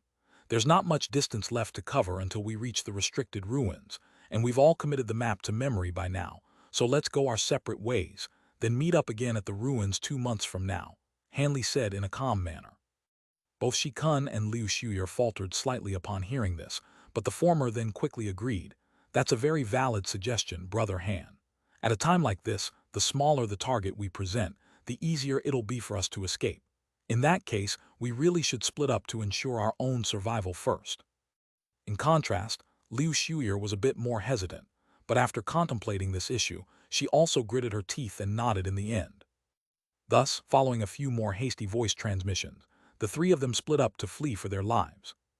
At this moment, the green clouds in the distance had drawn uncomfortably close, and even without unleashing any abilities, the 3 of them were able to clearly glean the appearance of these green butterflies. Most of these clouds of butterflies immediately surged toward the silver swarm insects up ahead, while several clouds detached themselves from the main group to pursue Han Li's trio, as well as all of the other beasts present. The silver swarm insects also split up into 2 groups upon seeing this, with the majority of them continuing on toward the green clouds, while a small silver stream diverged to hunt down everything else. All of the beasts that were fleeing for their lives alongside Han Li's trio were sent into a frenzy, and many of the spirit beasts with relatively high levels of intelligence knew that a chance had arisen for them to flee for their lives. Thus, the most powerful beasts within the group let loose a few thunderous roars, and all of the other beasts dispersed at their behest, fleeing in all different directions. Go! Hanli also let loose a low cry before a thunderclap erupted from behind him, upon which his thunderstorm wings surfaced on his back. He flapped those wings gently, and his body was propelled through the air as an azure and white thread. Liu Shuyer and Qi also accelerated while flying toward different directions. After unleashing his thunderstorm wings, Hanli's current fearsome speed could rank among the top 3 of all of the countless beasts present. After just a few flashes, he'd left all of the other beasts far behind and fled into the distance in the blink of an eye. Only then did he twist around to cast his gaze behind him, and the sight that he was greeted by sent chills running down his spine. The beasts that weren't fast enough were swept up between the 2 insect armies, thereby instantly becoming inundated by green clouds and silver waves. These beasts didn't even have a chance to utter a single sound before they were erased from existence. Not even a single scrap of their bodies remained after the 2 insect armies were done with them. Just as the green clouds and the silver waves were about to clash, the green butterflies suddenly faltered in midair before flapping their wings forward in a violent manner. Gusts of green winds were immediately swept up as a result, then hurtled directly into the swarm of silver insects. A loud screeching sound rang out as many flying insects that were only around several inches in size plummeted out of the silver waves. Several green clouds then swept down to engulf those silver insects, and when the green clouds dispersed again, those straggling silver swarm insects were nowhere to be found. Blue light flashed through his eyes, and he was instantly able to see the course of the battle. After devouring the silver insects, crimson spots appeared all over the bodies of many of the blood-formed butterflies. Despite the potency of the poisonous winds these butterflies were sweeping up with their wings, there were simply far too many silver swarm insects for them to deal with, and many of the more powerful insects even had a certain level of resistance to their poison. Thus, even after the gusts of poisonous winds had swept through the silver swarm insects, tens of thousands of them were still able to plunge into the swarm of butterflies. Initially, those silver swarm insects were all outnumbered and killed, but as more and more silver insects began to plunge into the green clouds, the 2 swarms finally clashed and intertwined. Loud buzzing and screeching sounds rang out as green butterflies and silver insects fell from the sky like rain, only to be completely devoured by green clouds or silver waves. It was quite clear that the silver insects possessed far superior devouring abilities compared to the green butterflies, but the blood-formed butterflies all contained powerful toxins within their bodies, allowing them to completely paralyze the silver insects with a few flaps of their wings. Both sides were extremely ferocious and seemingly held no regard for their own lives, and they seemed to be evenly matched. As for the 2 swarms of insects that had set off in pursuit of the fleeing beasts, they also split up into countless groups to continue hunting down their prey. Furthermore, they seemed to have a tacit understanding with one another, as there was never an instance where more than one group of insects was hunting down a single beast. Many of the beasts weren't able to escape very far before they were chased down by the insects, and they had no choice but to fight for their lives.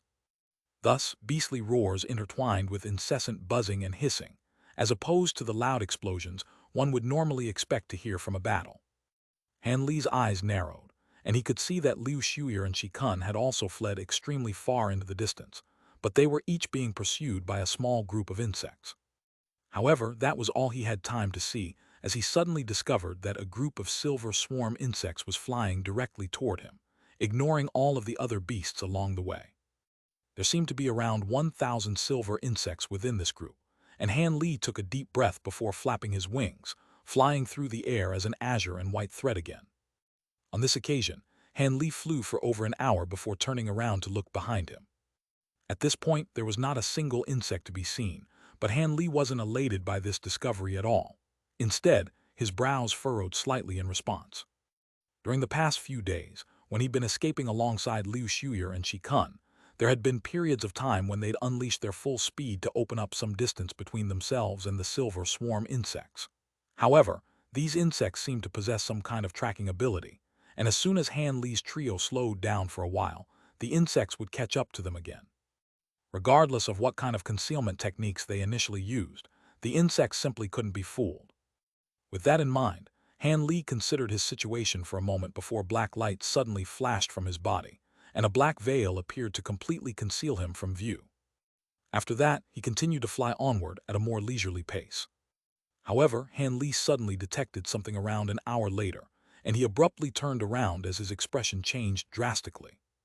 Moments later, a loud buzzing sound suddenly rang out in the distance, following which a massive silver insect that was several tens of feet in size appeared in that direction. The giant insect flapped its wings and let loose a sharp screech before hurtling through the air, covering a distance of over 1,000 feet in a flash. It was heading directly toward Han Li, despite the fact that he'd been concealed under his black veil, and at the same time, Han Li had used his bright-sight spirit eyes to identify the true nature of this massive insect. It turned out that this was a massive creature formed by over 1,000 silver swarm insects clumped together. He didn't know why even the black veil was unable to fool these insects, but at this point, it had become quite clear to Han Li that he wouldn't be able to get away unless he were to kill this group of insects. However, silver swarm insects were extremely fearsome, and aside from their staggering numbers, each individual insect was also very difficult to deal with. Not only were their bodies hard enough to withstand attacks from normal treasures, they possessed sets of sharp teeth and front limbs that could easily tear through metal. As such, normal treasures would be completely ineffective against them. Just as these thoughts were racing through Han Li's mind, the giant insect continued to close in on him, and all of a sudden, a cold light flashed through his eyes as he swept a sleeve through the air. A loud buzzing sound rang out, immediately following which over 100 golden flowers flew out of his sleeve. These golden flowers then swelled drastically to form golden beetles that were half a foot in size each. These were none other than his mature gold-devouring beetles. Go! As soon as these golden beetles appeared, Han Li issued a loud command to them. All of the gold-devouring beetles immediately surged toward the giant insect in unison. The menacing giant silver insect abruptly shuddered at the sight of these mature gold-devouring beetles, then let loose a shrill screech before turning around and fleeing for its life. Han Li had released so many gold-devouring beetles at once naturally, because he wanted to end this battle as quickly as possible. Almost at the exact same moment, a loud thunderclap erupted from behind him, and he vanished amid a flash of azure and white lightning. In the next instant, azure and white lightning flashed in the air above the giant silver insect, following which Han Li abruptly reappeared before flipping a hand over. A miniature black mountain immediately flew forth, then swelled to over 100 feet tall before descending with devastating might. The mountain revolved on the spot to release a burst of gray light that encompassed all of the silver insects down below, and the giant silver insect immediately became extremely sluggish in its movements, having been trapped by the divine essence-effused light. An enraged screech rang out as bright silver light abruptly erupted from the giant insect's body, following which it reverted back into over 1,000 tiny silver insects again in the blink of an eye. The insects then charged toward the same direction as a collective force, while devouring the gray light around them as quickly as they could. As a result, the divine essence-effused light around them really was growing thinner at a rate that was discernible to the naked eye, but Han Li wasn't concerned by this in the slightest as he looked on from above. During this brief delay, the gold-devouring beetles had also reached the underside of the Black Mountain, so Han Li had already achieved his objective. Golden light flashed, and the gold-devouring beetles completely disregarded the gray light around them, swooping in before engaging all of the silver swarm insects in battle. Even though they were outnumbered by the silver insects by a ratio of around 10:1, they were far larger than their opponents, and they also possessed significantly more powerful bodies, as well as devouring abilities. The silver insects, sharp teeth and front limbs couldn't even leave so much as a single scratch on the exoskeletons of the golden beetles, whereas the gold-devouring beetles were able to tear their opponents apart and devour them with ease. It was a completely one-sided battle, and despite how heavily outnumbered the gold-devouring beetles were, the silver swarm insects simply stood no chance. After most of the silver insects had been eradicated, what remained of the swarm finally lost all of their courage and attempted to flee for their lives. However, they were still trapped in the divine essence-effused light, so they were all hunted down and devoured by the gold-devouring beetles. When there was only one final silver insect left, it suddenly self-detonated, and silver light flashed as a barely visible shadow shot forth from within its body, then attempted to fly away in a stealthy manner. If Han Li were a normal being, there was a good chance that he would have failed to notice such an inconspicuous shadow. However, Han Li was able to immediately catch sight of it as blue light flashed through his eyes, and he reached out without any hesitation. A pristine white hand was extended out of his sleeve, and he spread his fingers apart to blast forth bursts of five-colored glacial flames. The flames swept through the air at a rapid speed, almost instantly enveloping the shadow, which had only fled to just over 100 feet away. The shadow shuddered before being completely immobilized in the glacial flames, and it was revealed to be a faint, silver insect projection with the face of a human. The projection struggled within the glacial flames with all its might, presenting a rather unsettling sight to behold. Han Li's expression darkened upon seeing this, and he curled his 5 fingers inward in a seemingly nonchalant manner. The glacial flames down below instantly transformed into countless 5-colored threads of light at his behest, then wound themselves around the immobilized human-faced insect projection. The threads of light then abruptly tightened, and the insect projection was sliced into countless segments as a result. Only then did Han Li heave a faint sigh of relief, and he swept a hand through the air, upon which the 5-colored threads of light vanished in a flash. He then quickly pointed a finger at the swarm of gold-devouring beetles down below, and they transformed into golden flowers again before flying back toward him, then disappearing up his sleeve. After that, Han Li made a grabbing motion downward, and the black mountain also shrank drastically before returning to his hand. From the instant that he'd released the gold-devouring beetles to the moment that he'd drawn them back into his spirit beast bracelet, only an extremely short time had elapsed. As such, even though he'd released quite a large quantity of gold-devouring beetles on this occasion, he didn't actually exhaust much of his spiritual sense at all. Letter 1D557, letter 1D5FF, letter 1D556, letter 1D4, 1E, letter 1D430, letter 1D5F2, letter 1D680, letter 1D428, letter 1D696. Of course, Han Li had already decided when he'd first released the gold-devouring beetles that if he couldn't end this battle quickly, he'd immediately withdraw the beetles without any hesitation. Otherwise, it simply wouldn't be worth exhausting too much of his spiritual sense to kill these silver insects. However, just as he'd expected, the gold-devouring beetles were the bane of these silver swarm insects, and he was able to kill them with ease.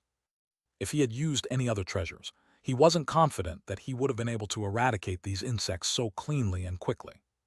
Thus, after taking a glance at the direction where the battle between the 2 insect swarms was presumably still raging, Han Li flew away as a streak of azure light, vanishing into the distance after just a few flashes. Almost at the exact same moment, within the waves of silver swarm insects close to 100,000 kilometers away, a silver insect that was far larger than normal silver swarm insects suddenly raised its head and cast its gaze toward Han Li's direction. This silver insect had the face of an elderly man, whose brows were currently furrowed in bewilderment. After staring at the direction that Han Li was situated at for a while, the silver insect cast its gaze directly up ahead again. Several kilometers away, the silver insects were still clashing with the swarm of green butterflies, and the battle was still extremely intense. After a brief hesitation, the human-faced silver insect let loose a long, sharp screech, upon which all of the nearby silver insects surged toward it in a frenzy. In the blink of an eye, a giant silver insect was taking shape with the human-faced insect at its very center, and the giant insect was only continuing to expand in size. After a while, all of the silver insects in an area within a radius of around 500 meters had gathered to form a colossal insect that was over 1,000 feet in length. The massive insect flapped its wings, and 2 gusts of fearsome winds were instantly swept up as its gigantic body was propelled forward through the air. Han Li didn't know the origins of the strange soul that he destroyed, but he knew that killing it definitely wasn't a good thing. As such, after departing from this place, he immediately changed directions a few times in quick succession, then used the high zenith invisibility talisman to conceal himself for a while before he finally felt safe to continue his journey as normal. Even though Han Li had separated from his 2 companions, he wasn't all that worried as he was currently powerful enough to put up a good fight even against early body integration stage beings. Thus, he chose a route to follow and continued to travel toward the restricted ruins. 2 months later, in the sky over a desert that was enshrouded under a vast yellow sandstorm, spiritual light suddenly flashed, and 3 strange-looking azure carriages shot forth from the distance alongside arcs of azure lightning. After just a few flashes, the three azure carriages arrived in the area, and they all stopped in a uniform formation over 1,000 feet above the sandstorm. Only then were the true appearances of these carriages revealed, and they were all rather antiquated, but beautiful patterns had been inscribed onto their surfaces. On top of that, they were also riddled with flashing azure runes of different sizes. In front of each carriage was a pair of water buffalo-like beasts that were wearing suits of azure armor. Their large eyes were as crimson as blood, and wisps of azure smoke billowed out of their nostrils from time to time. As this azure smoke drifted through the air, the surrounding air temperature was immediately raised significantly, thereby striking one with a strange, scorching feeling. Standing within each carriage was a pair of short humanoid figures, as well as an azure-armored puppet that was far larger in size in comparison. The puppets were around 20 feet tall, with a saber strapped to each of their waists and two shimmering silver short spears attached to each of their backs. All of them were holding the reins of the water buffalo-like beasts that were drawing the carriages, and through their visors, pairs of glowing red eyes could be seen. As for the short humanoid figures on the carriages, they also wore suits of armor, and each of them had a massive shimmering wheel on their back. Their faces were riddled with gray freckles and tusks were protruding out of their mouths, giving them quite a hideous appearance. At present, the 6 short humanoid figures were inspecting the sandstorm down below intently, while discussing some things with one another in low voices. Moments later, they seemed to have completed their discussion, and one of them raised a hand to produce an ancient copper mirror, which was hurled into the sandstorm. The copper mirror descended into the sandstorm, before emanating an azure halo that quickly proliferated in all directions. The violent sandstorm was immediately settled as the azure halo swept through the air, creating a picturesque scene of peace and harmony, as if the sandstorm had never even existed in the first place. After the sandstorm abated, the ruins of a massive palace was revealed, and it stretched further than the eyes could see. The short humanoid figures were all elated to see this, and they called out to one another before immediately preparing to swoop downward in the carriages. However, right at this moment, a rumbling thunderclap suddenly erupted in the distant sky. All of a sudden, a particular resounding thunderclap rang out, and a ball of azure light abruptly appeared in the distance. The ball of lightning then shot forth through the air, covering a distance of several thousand feet after just a few flashes, taking it close to the 3 carriages in the blink of an eye. The 6 short humanoid beings were quite startled by this development, yet at the same time, they were also able to catch a clear glimpse of what lay within the azure ball of lightning. This was a giant bird puppet that was over 200 feet in length, and judging from its appearance, it was a vastly renowned lightning bird. However, much to their surprise, the puppet was heavily damaged, missing most of its feathers and even one of its talons. Even so, the bird still had a layer of dazzling azure lightning around its body, creating a very intimidating and harrowing sight to behold. The 6 short foreign beings' hearts stirred upon seeing this, and one of them immediately let loose a long cry. Immediately thereafter, all 3 carriages hurtled toward the giant puppet in unison as 3 streaks of azure light. Prior to making contact with the puppet, the 3 huge azure-armored puppets flicked their reins at the same time, and the 6 water buffalo beasts let loose thunderous roars in unison, then opened their mouths to expel bursts of azure flames that formed a rumbling sea of fire. Almost at the exact same moment, the 6 foreign beings let loose low cries in unison, and the silver wheels on their backs shot forth at once. These wheels then abruptly swelled drastically in size to form 6 bright moons, and they surged toward the lightning bird puppet as if they were threatening to slice its body into pieces. Silver light flashed within the puppet's eyes upon seeing this, and the azure arcs of lightning around its body swelled by around 2-fold while it reached out with its only remaining talon.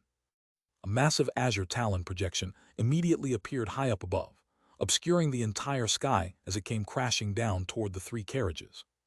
The puppet was completely disregarding the silver moons, an azure sea of flames surging toward it. This came as quite a surprise to the 6 foreign beings, and they were feeling slightly panicked as a result.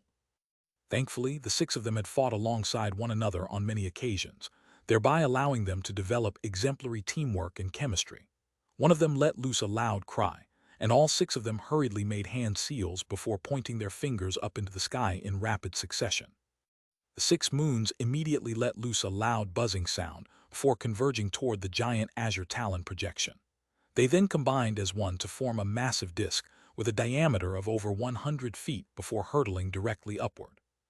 The giant talon projection and the disc clashed amid a resounding boom, and azure and silver light intertwined with one another.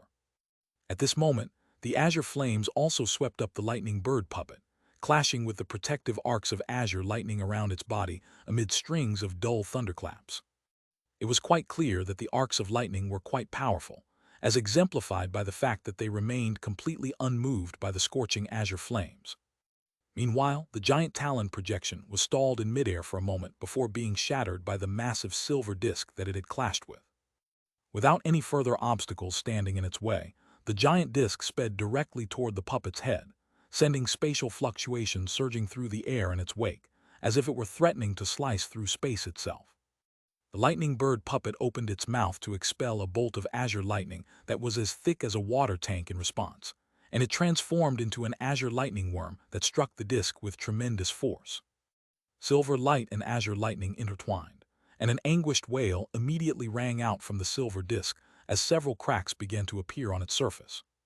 Immediately thereafter, it separated into 6 discs again, each of which plummeted toward one of the short foreign beings. The arcs of lightning around the puppet's body then swelled once again, and a resounding boom rang out as it vanished on the spot amid a flash of lightning. In the next instant, lightning flashed in the air above the 3 carriages, and the lightning bird puppet abruptly reappeared before flapping its wings violently, swooping downward with devastating might. The 6 foreign beings were naturally startled to see this, but they all remained quite calm as they raised an arm each in unison, then quickly pressed their hands onto the azure-armored puppets before them. Crimson light flashed through the 3 puppets' eyes, and a ball of azure light erupted from their bodies as they swelled drastically in size. In the blink of an eye, their visors had slipped off their faces, and they transformed into 3 massive demonic ghostly beings that were over 100 feet tall each. Letter 1D453, letter 1D45F, letter 1D452, letter 1D626, letter 1D4CC, letter 1D452, letter 1D4B8, letter 1D630, letter 1D45A. 6 massive ghostly claws swiped through the air in unison, sending a dozen or so black claw projections hurtling directly toward the lightning bird puppet. The demonic ghosts then abruptly grabbed onto the silver spears on their backs, which had expanded in size along with them, before thrusting the spears into the air. The silver spears transformed into 10 silver pillars of light that vanished in a flash, and immediately thereafter, the sounds of howling winds and resounding thunderclaps rang out in the nearby area. The lightning bird puppet remained completely expressionless upon seeing this, and it opened its mouth to blast forth a bolt of azure lightning again, before pressing its single talons downward to exert an immense invisible force. All 6 short foreign beings withdrew their arms in unison at this moment, and they all began to chant something, upon which their bodies also swelled to several times their original size. Immediately thereafter, a dozen or so treasures of different forms flew out of their bodies in rapid succession to join the attack. Explosions rang out in the air in rapid successions, and dazzling lights of all colors flashed, making it difficult for one to directly appraise the battle. This battle lasted a full 2 hours, and when everything finally drew to conclusion, the half of the lightning bird puppet that remained plummeted from the sky before vanishing into the ruins down below. The 3 carriages up above, and the 3 azure-armored puppets, which had reverted back to their original sizes, were also heavily damaged.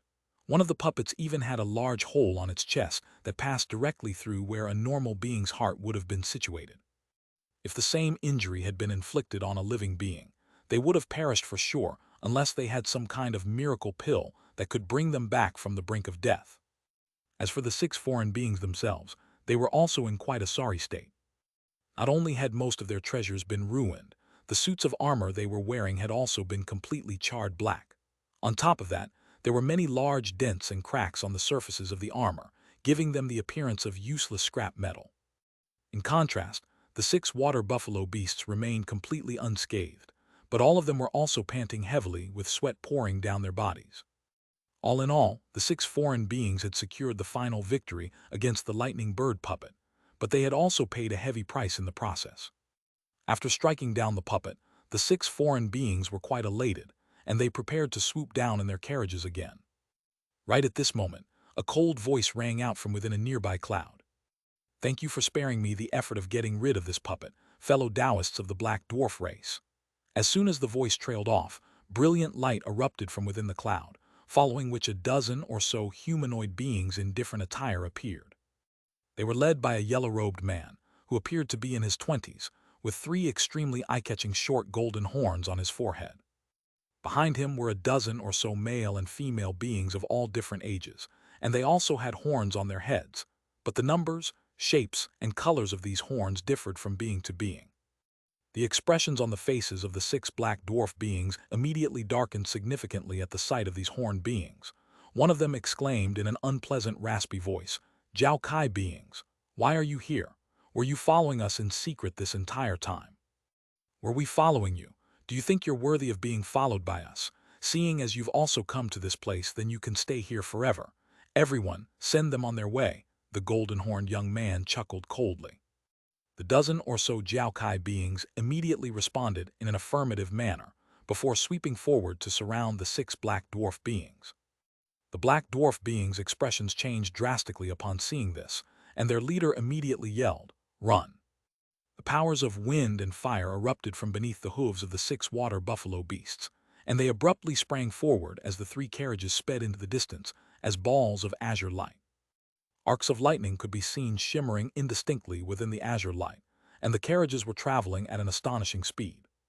However, the Jiao Kai beings were also certainly not to be scoffed at. All of them either shot forth as streaks of spiritual light or made hand seals and vanished on the spot. There were also a few who swept their sleeves through the air to summon spirit beasts or flying treasures, and set off in pursuit at incredible speeds. Meanwhile, the golden-horned young man merely stood still in midair with his hands clasped behind his back, seemingly extremely confident in the abilities of his companions. And it was no wonder that he was so confident. The Black Dwarf race was a relatively large race on the Thunder Continent, but they weren't proficient in flight or movement techniques, so they had to rely on all types of flying carriages to make up for this weakness. Under normal circumstances, this wasn't exactly a glaring fallacy, but having just endured an arduous battle, this weakness naturally became a fatal one for them in the face of the pursuit of these Jiao Kai beings. The events that unfolded next were just as the golden-horned young man had expected. The 3 flying carriages were only able to fly for just over 10,000 feet before several balls of spiritual light emerged up ahead, following which several humanoid figures appeared. These were none other than the Jiao Kai beings, who were proficient in instantaneous teleportation techniques. As soon as they emerged, they raised their hands in unison, and a vast expanse of scorching lightning flames were sent crashing down toward the 3 carriages. The 6 water buffalo beasts were quite fierce and powerful, but even they couldn't help but stop in their tracks as they blasted azure flames out of their mouths to oppose the oncoming attacks. During this momentary delay, the rest of the Jiao Kai beings caught up before surrounding the 3 carriages. Swords, axes, staves, treasures of all different types flew out from the bodies of these Jiao Kai beings before transforming into swathes of light that descended from above. The 6 black dwarf beings in the carriages were all plunged into despair upon seeing this, but even so, they still weren't willing to give up without a fight. As such, all of them let loose loud cries as they laid their hands onto the heavily damaged azure-armored puppets, transforming them giant demonic ghosts once again. At the same time, all of them made hand seals in unison, and they also swelled drastically in size, while the wheels on their backs also flew forth to combat the oncoming attacks. In their desperation, the 6 black dwarf beings were able to hold their own against the Jiao Kai beings, and it appeared that they were quite evenly matched. However, both sides knew that this was only a futile struggle. As soon as the black dwarf beings exhausted all of their magic power, they would immediately be overwhelmed and slain by their opponents. However, unbeknownst to all of them, there was someone situated in a dilapidated pavilion several hundred kilometers away, inspecting them through the use of a strange treasure. This treasure was a translucent white crystal with an image playing out on its surface, and the image was none other than that of the battle between the Jiao Kai beings and the black dwarf beings. However, the perspective was slightly distant, as if the observer were surveying the battle from several kilometers away. There were 2 people seated with their legs crossed in front of the crystal, one of which wore a calm expression while the other had a bewildered look in their eyes. The latter was none other than Liu Shuyer, and she turned to her companion as she said in a barely audible voice, "How could this be? Why are these Jiao Kai beings here as well?" Her companion was an azure-robed young man with a set of ordinary facial features. He was naturally none other than Han Li, and even though he wore a calm expression, he was also staring intently at the image on the crystal. Upon hearing Liu Shuyer's question, his lips twitched slightly, and he replied, "There's no need to be overly concerned, fellow Taoist Liu. This is an extremely vast set of ruins, so there's no way that we'd coincidentally be searching for the same target. On top of that, our current location is still tens of thousands of kilometers away from the restricted ruins. If those people really were pursuing the same target as us, why would they be battling those black dwarf beings? However, their presence does mean that we'll have to proceed with more caution, so that we don't get discovered by them." After a brief pause for contemplation, Liu Shuyer said, "You're right, Brother Han, I'm feeling a lot more reassured now. Why don't we switch to another hiding spot that's further away from those Jiao Kai beings? After that, we can wait for fellow Taoist Shi to join us, and we'll be able to combine our powers to access the restricted ruins." "That's a good idea. However, before that, we should ascertain the target of these Jiao Kai beings. That would normally be quite a difficult task, but Senior Kai has even lent you the vastly renowned projection crystal of the crystal race, so we'll be able to see everything that those Jiao Kai beings are doing even from so far away," Han Li said in a slow voice as he stroked his chin and appraised the crystal. "This projection crystal is indeed extremely stealthy, and even holy race beings would struggle to detect it, but it can only project some normal images. If those Jiao Kai beings were to use some kind of restrictions to conceal what they were up to, then we wouldn't be able to see anything," Liu Shuyer replied with furrowed brows. Perhaps it was merely a coincidence, or perhaps the golden-horned young man really did sense something. But as soon as Liu Shuyer's voice trailed off, he suddenly looked up, then raised a hand to summon a black bowl that hovered in midair. Immediately thereafter, the young man began to chant something before flicking his 10 fingers toward the bowl in rapid succession, casting a series of incantation seals of different colors that vanished into the treasure in a flash. A long ringing sound erupted from the bowl in response, and black light began to emanate from it as it swelled drastically in size. In the blink of an eye, it had expanded to over 100 feet, and it was hovering in midair like a house. The lid on the treasure was then lifted, and boundless inky black chi poured forth from within, spreading in all directions in a frenzy. It was as if night had suddenly descended, obscuring the entire sky, making it impossible for Han Li and Liu Shuyer to see anything using the projection crystal aside from a vast expanse of darkness. Their expressions both changed slightly in unison, yet before either of them had a chance to say anything, black light flashed from the crystal, and everything returned to normal. The image on the crystal appeared to be identical compared to what it had been, yet all of the Jiao Kai beings had abruptly vanished. Liu Shuyer pointed a finger at the crystal, and spiritual light flashed as the image on the surface of the treasure changed into that of the ground down below. However, even from that perspective, they were still greeted by nothing but the sight of yellow sand without a single Jiao Kai being to be seen. "It looks like they've unleashed an illusionary technique to conceal themselves. We won't be able to see anything unless I force the projection crystal to project the scenes inside the restriction, but doing so would blow our cover for sure, so it's not really worth it," Liu Shuyer sighed in a resigned manner. She then swept a sleeve over the crystal, and the image on it vanished like an illusion amid a flash of spiritual light. In the end, it reverted back to the appearance of a normal white crystal before being stowed away up her sleeve. "So be it. These Jiao Kai beings are clearly quite cautious, and it would be unwise for us to alert them to our presence. From the looks of it, their target seems to be in this nearby area. I wonder if what they're doing will affect us," Han Li murmured to himself in a contemplative manner. Liu Shuyer's heart stirred slightly upon hearing this, and she said, "That is indeed a valid concern. Do you have any good ideas, Brother Han? These Jiao Kai beings significantly outnumber us, and all of them seem to be quite powerful, so I don't really have any good ideas to offer. All we can do is set up a few more formations to mask the fluctuations when we break the restriction of the restricted ruins. On top of that, even though the Jiao Kai beings have set up an illusionary technique to conceal what they're doing, that doesn't stop us from deploying some puppets or spirit beasts to the nearby area to keep an eye on them. That way, if something does happen, we'll be alerted and can adopt measures to prepare ourselves," Han Li replied after a brief pause.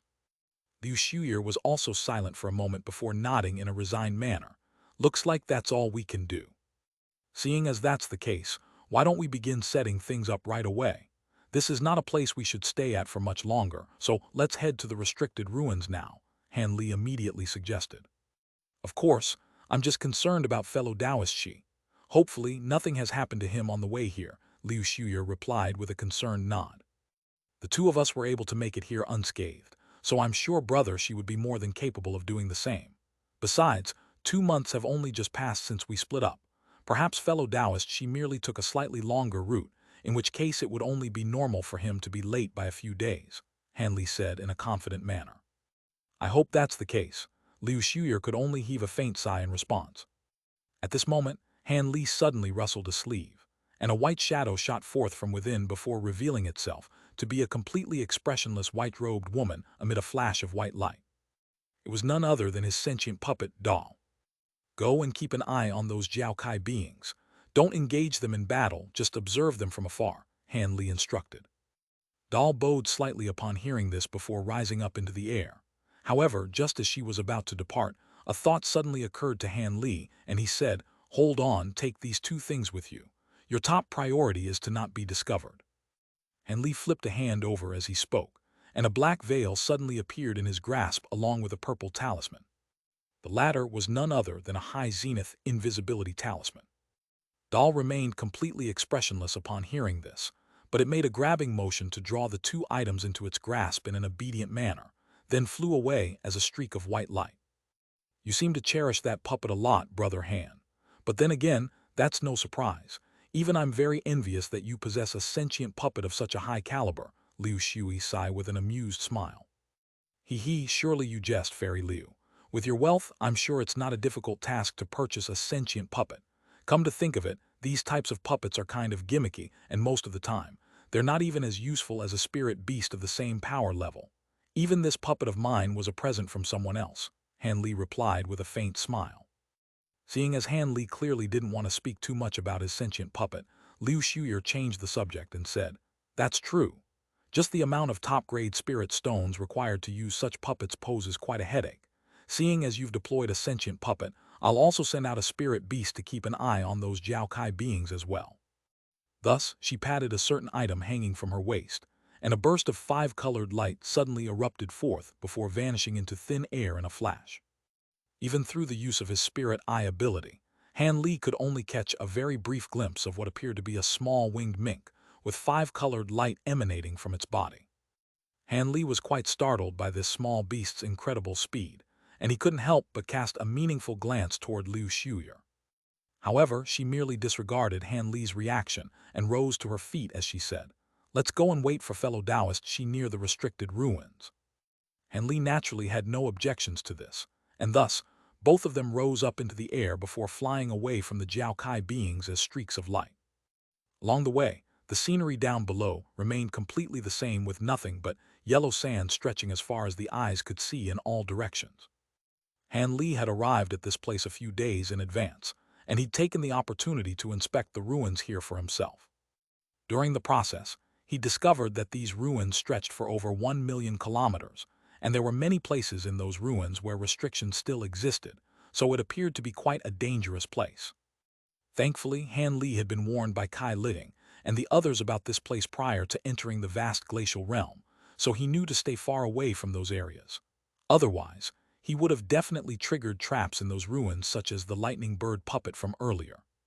As for the restricted ruins that Kai Liting and Duan Tianren were referring to, that appeared to be situated in one of the perilous places in this area. After flying for several tens of thousands of kilometers, the two of them finally stopped, and Han Li narrowed his eyes as he cast his gaze downward. There he discovered a ball of white light that, with a diameter of around 1,000 feet, slowly rotating within the wind and sand down below. Despite the fierce winds blowing around it, the ball of light remained completely unmoved, and as soon as the gusts of sandy winds came into contact with this light, they would disappear in a flash as if they'd been devoured. What was even more unsettling was that there were piles of beastly bones littered all around the ball of light, most of which had been buried by the surrounding yellow sands already.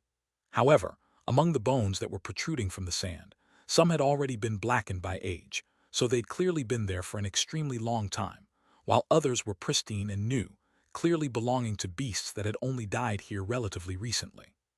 At this moment, Liu Shuya was holding a palm-sized formation plate and was staring at it with rapt focus.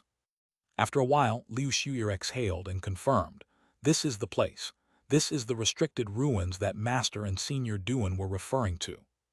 Han Li glanced at the bones littered down below in a calm manner as he replied, "It looks like this place is indeed quite perilous, but seeing as the two seniors expended so much effort to gather the three of us, there has to be a good chance that we'll be able to break this restriction." Liu Shuyer clearly knew a lot more about this restriction than Han Li did, and she said, "I certainly hope so. According to my master, this restriction was formed by high zenith azure light, which ranked alongside divine essence effused light in ancient times, and it can only be broken using divine essence effused light. As such, the three of us should be able to break this restriction with our combined powers." A hint of elation flashed through Han Li's eyes upon hearing this, and he exclaimed, "High zenith azure light." Liu Shuyer had naturally noticed Han Li's reaction, and she asked, "Are you interested in this light, Brother Han?" Han Li's expression instantly reverted back to normal as he replied, "I possess the divine essence effused light, so I'm naturally quite interested in the lights that rank alongside it. From what I've heard, this high zenith azure light is extremely lethal and can conjure up devastating invisible sword chi that can kill unsuspecting enemies in an instant. I wonder if this light really is as extraordinary as the rumors proclaim it to be." "Looks like you've done quite a lot of research into this high zenith azure light, Brother Han. According to my master, this light is indeed quite fearsome, but it's not as lethal as the legends suggest. However, restrictions created using this light are extremely difficult to break through. Otherwise, my master would have most definitely tried to force her way into the restriction and obtain the treasures in there, even though doing so would incur a massive risk. On top of that, high zenith azure light can't be acquired, and can only be naturally formed by the power of heaven and earth. As such, beings who have cultivated this light are far rarer than even those who possess the divine essence-effused light. In fact, it's said that no one has been successfully able to cultivate this light since ancient times," Liu Shuyer explained. "In that case, there must be an extremely powerful treasure that can emit high zenith azure light under that restriction," Han Li immediately deduced. "My master didn't elaborate on that before this trip, but that's most likely the case," Liu Shuyer replied with a nod. "That's great. I didn't think that I'd be able to witness the vastly renowned high zenith azure light during this trip. Even if I don't obtain any other treasures, this journey will have been a worthwhile one," Han Li said with a faint smile. Meanwhile, Liu Shuyer looked down at the ball of white light, and a contemplative look appeared on her face. All of a sudden, she flipped a hand over to produce a crimson blade before hurling it through the air. The blade transformed into a streak of crimson light as it sped downward, reaching the white light in a flash.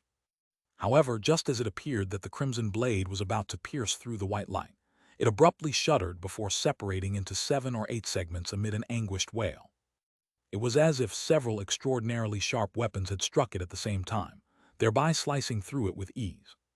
The segments of the blade then continued to plummet downward, only to be sliced into more and more pieces before finally vanishing as specks of crimson light. The smile on Han Li's face faded upon seeing this, and a slightly solemn look appeared in his eyes.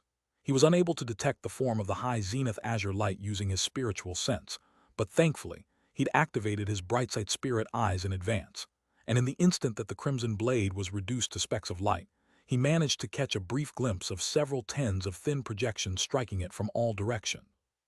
Those thin projections were clearly the true form of the high zenith azure light.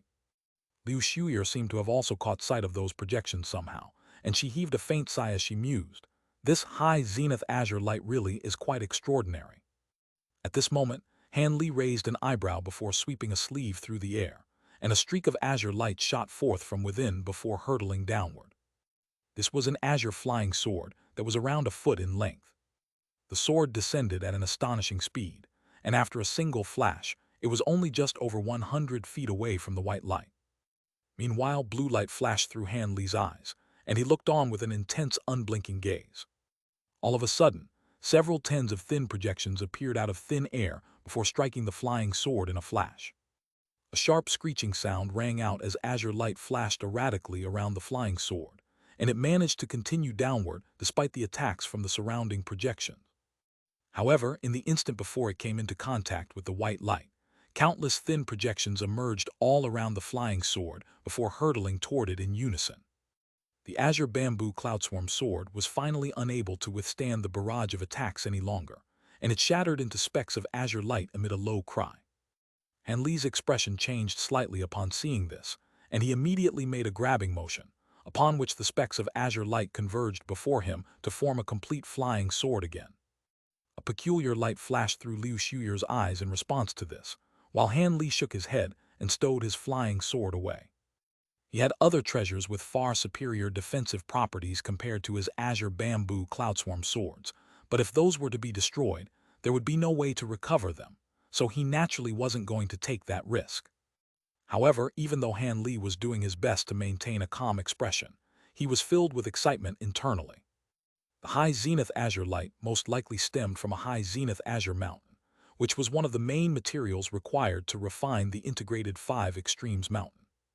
Even though there were other treasures aside from high zenith azure mountains that possessed high zenith azure light, Han Li was convinced that the treasure beneath this restriction was most likely a high zenith azure mountain.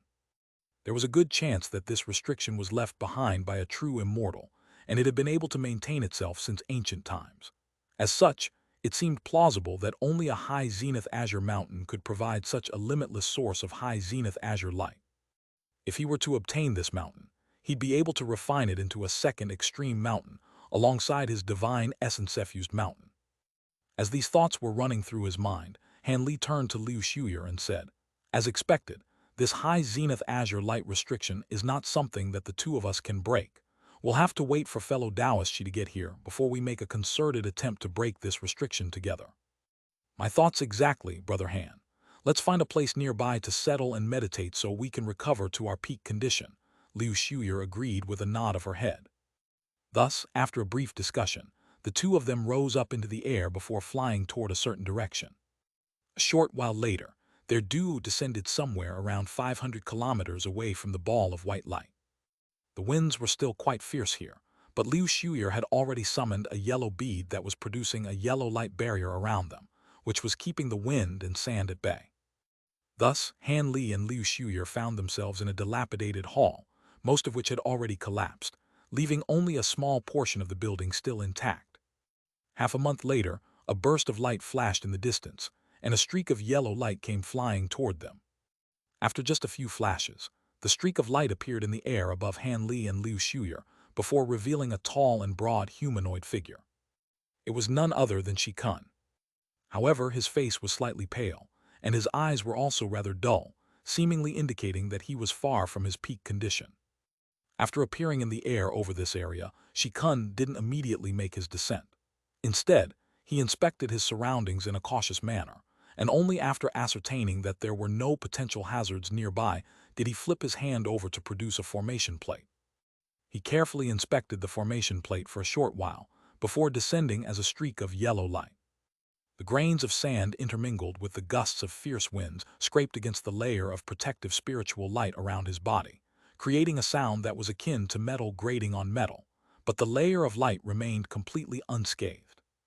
When Shi Kun descended in front of the ruined hall, Han Li and Liu Shuyer were also waiting at the entrance. Liu Shuyer was quite surprised to see the sorry state that Shi Kun was in, and she immediately asked, "Brother Shi, you don't look very well at all. Did you encounter some trouble on your way here?" Shi Kun's expression eased slightly at the sight of Han Li and Liu Shuyer, but a wry smile then appeared on his face as he replied, "I certainly did. I almost lost my life along the way." His body swayed, and he abruptly appeared before Han Li and Liu Shuyer, upon which Han Li asked, "Could it be that you were unable to shake off the insects that were pursuing you?" He recalled quite clearly that Shi Kun had been pursued by a group of silver swarm insects, and from personal experience, he knew that it was very difficult to get away from these insects unless they were killed. "Those insects were indeed quite troublesome to deal with, but I know a secret technique that allowed me to escape from them relatively easily. However, after that, I encountered a group of snow roar beings, and I only managed to barely escape from them after being hunted for over a month," Shi Kun spat through gritted teeth. Snow roar beings. The snow roar race is a race of freaks.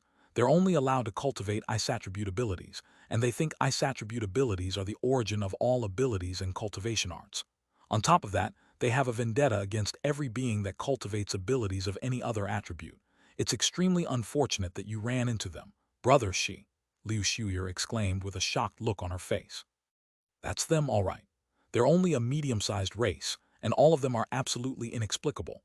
But when it comes to individual powers, they're not inferior to beings from major races like the Sea Monarch race and the Jiao race.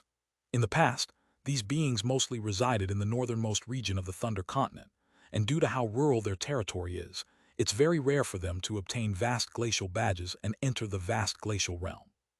I can't believe I was unlucky to run into those freaks, Shikun said in a hateful manner. Han Li had also read about the Snow Roar race in the past, so he was naturally also aware of their extremist tendencies.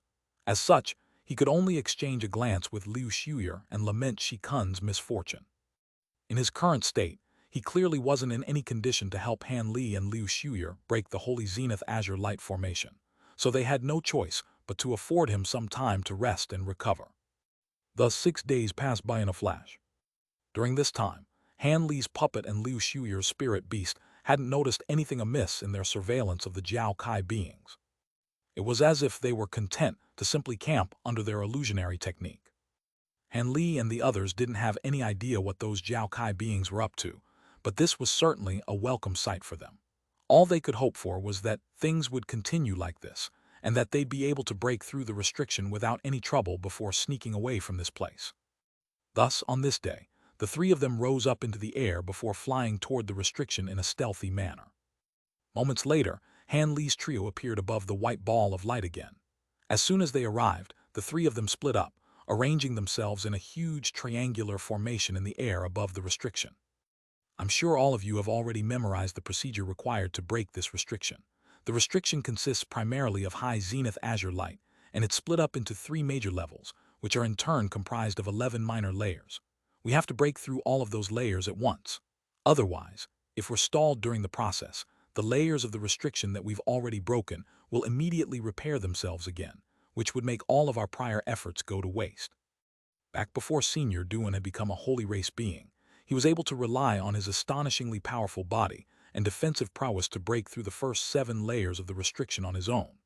As such, we should definitely be able to break through all 11 layers with our combined powers, especially considering our divine essence-effused light is effective in nullifying high zenith azure light. However, we still need to be very careful here, and it would be unwise to take things lightly, Liu Shuyer said as she appraised Han Li and Shikun with a serious look on her face.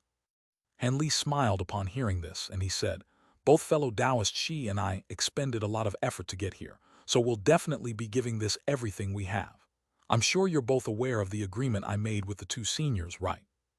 Rest assured, Brother Han, aside from the few treasures that my master and Senior Kai require, our abilities will determine what other treasures we can obtain from these ruins, and we definitely won't try to take the treasures you obtain away from you," Shikun chuckled as he nodded in response. Han Li nodded with a pleased expression upon hearing this.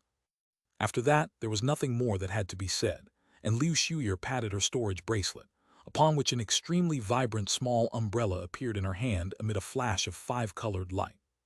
The umbrella was only around half a foot in length, yet it was very colorful and eye-catching. Shikun seemed to have recognized this treasure, and his expression changed slightly at the sight of it. Liu Shuyer tossed the umbrella up into the air in a solemn manner, and the treasure immediately flew up into the air as a ball of 5-colored spiritual light, vanishing out of sight after just a few flashes. Moments later, a vast expanse of 5-colored light descended from above, encompassing the surrounding area in a radius of close to 10 kilometers. Within the light, runes of different sizes began to appear before vanishing again after flashing erratically a few times. Immediately thereafter, the entire expanse of light gradually blurred before disappearing into nothingness. Han Li narrowed his eyes as he swept his spiritual sense outward, only for it to be repelled by a burst of invisible power as soon as it traveled to the border where the 5-colored light had just vanished. Thus, this entire space had been restricted by that small umbrella. However, that was not the end. Spiritual light flashed, and a dozen or so shimmering golden formation flags flew forth from within Liu Shuyer's body.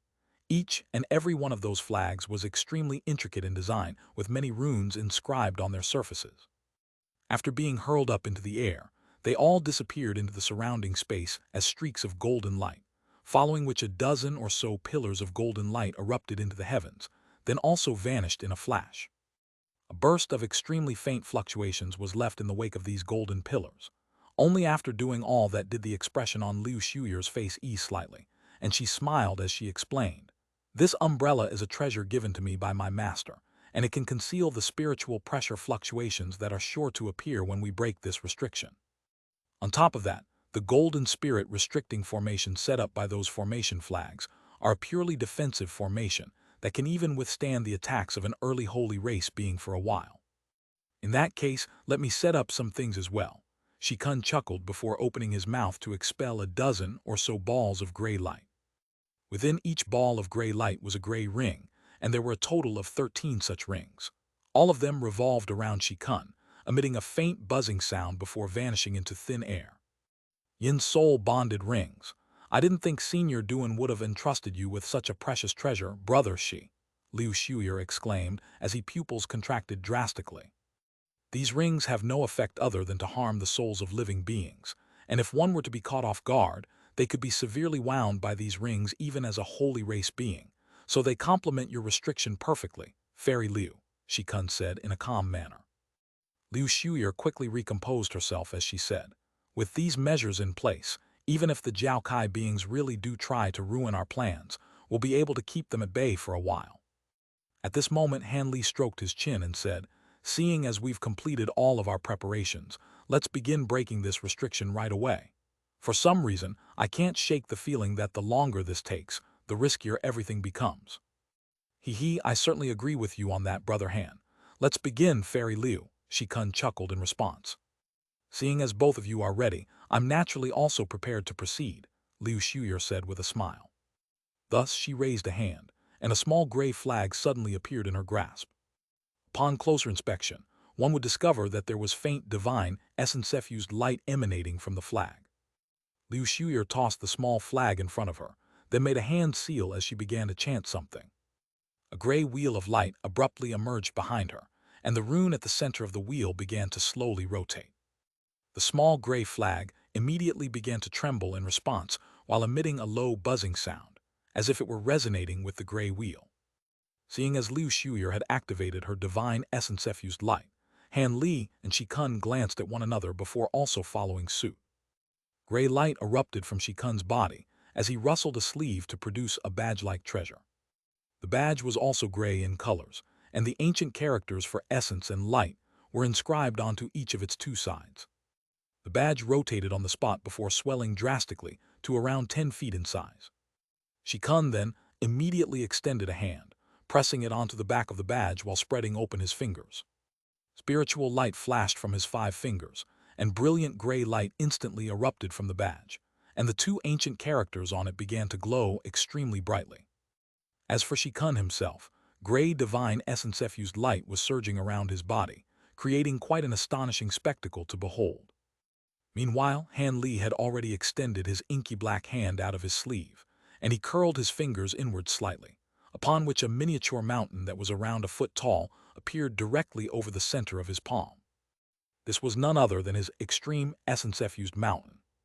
The mountain flew forth at Han Li's behest, then expanded to over 100 feet in size in a flash. At the same time, the silver runes on the surface of the mountain lit up, sending halos of gray light proliferating outward in all directions. Almost at the exact same moment, the gray wheel behind Liu Shuyer shuddered before releasing a pillar of gray light that struck the gray flag she'd summoned earlier. The small gray flag immediately unfurled, and countless runes appeared on its surface as an even thicker pillar of light erupted from it.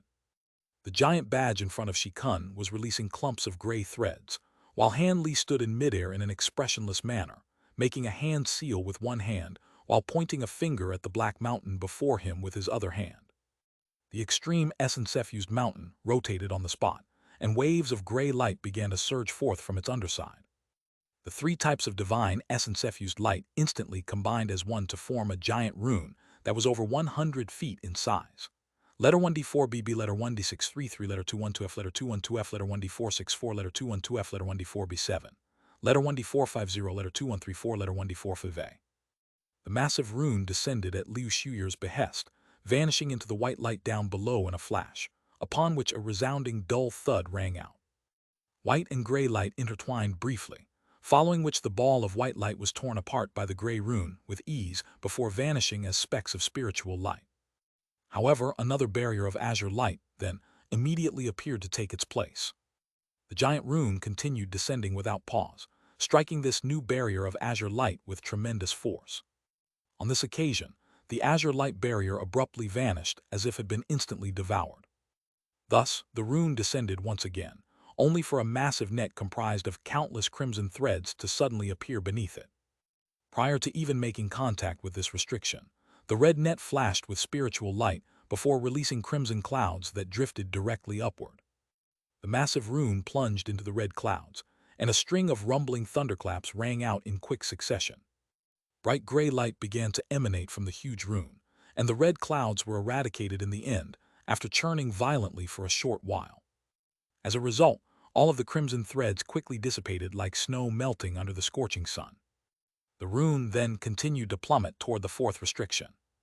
The gray rune had only dulled slightly compared to its initial form, and Han Li was rather surprised that the first few restrictions were broken so easily.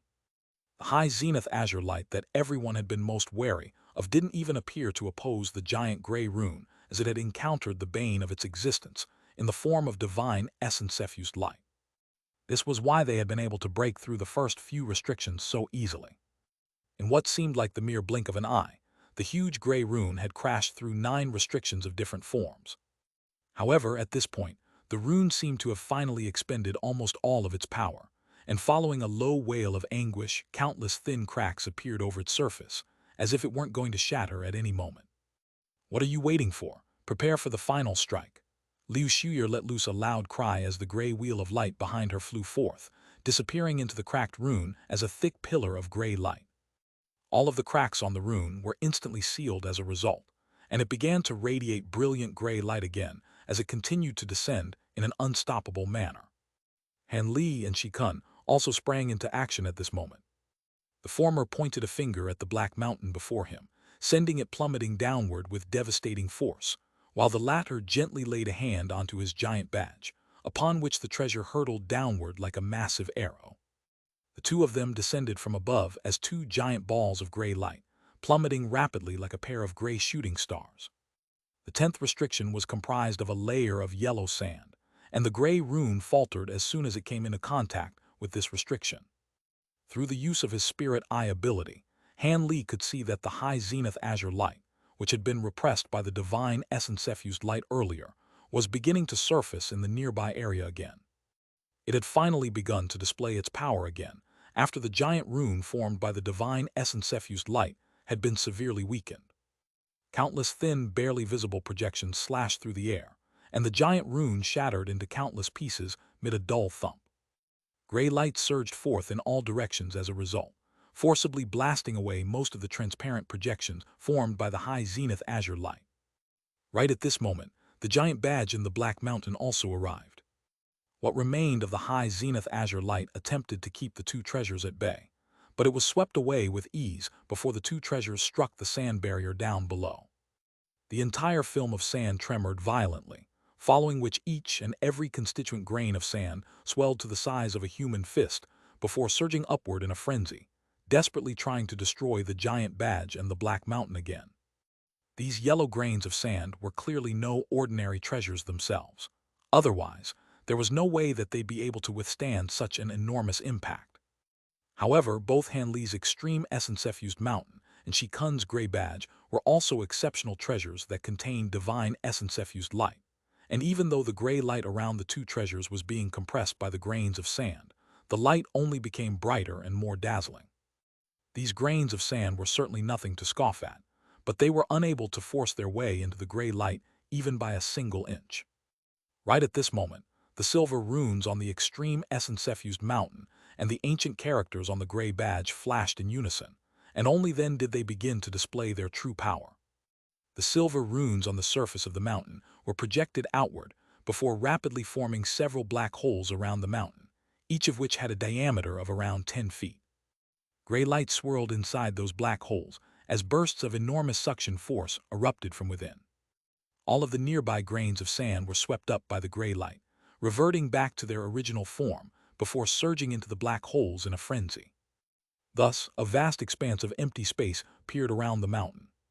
Meanwhile, the ancient characters on the giant badge flashed before unleashing a thick pillar of gray light. The badge acted as a hilt, while the pillar of divine essence-effused light formed a blade, and the two combined to create a massive sword of gray light that was around 70 to 80 feet in length. The sword swept through the air, causing the nearby space to warp and twist, and destroying all of the fist-sized grains of sand in the surrounding area. There were millions of these yellow grains of sand surging through the air, yet most of them were drawn away by the extreme essence-effused mountain, while the rest were destroyed by the gray light sword. Thus, the 10th restriction was finally broken, thereby revealing the final restriction.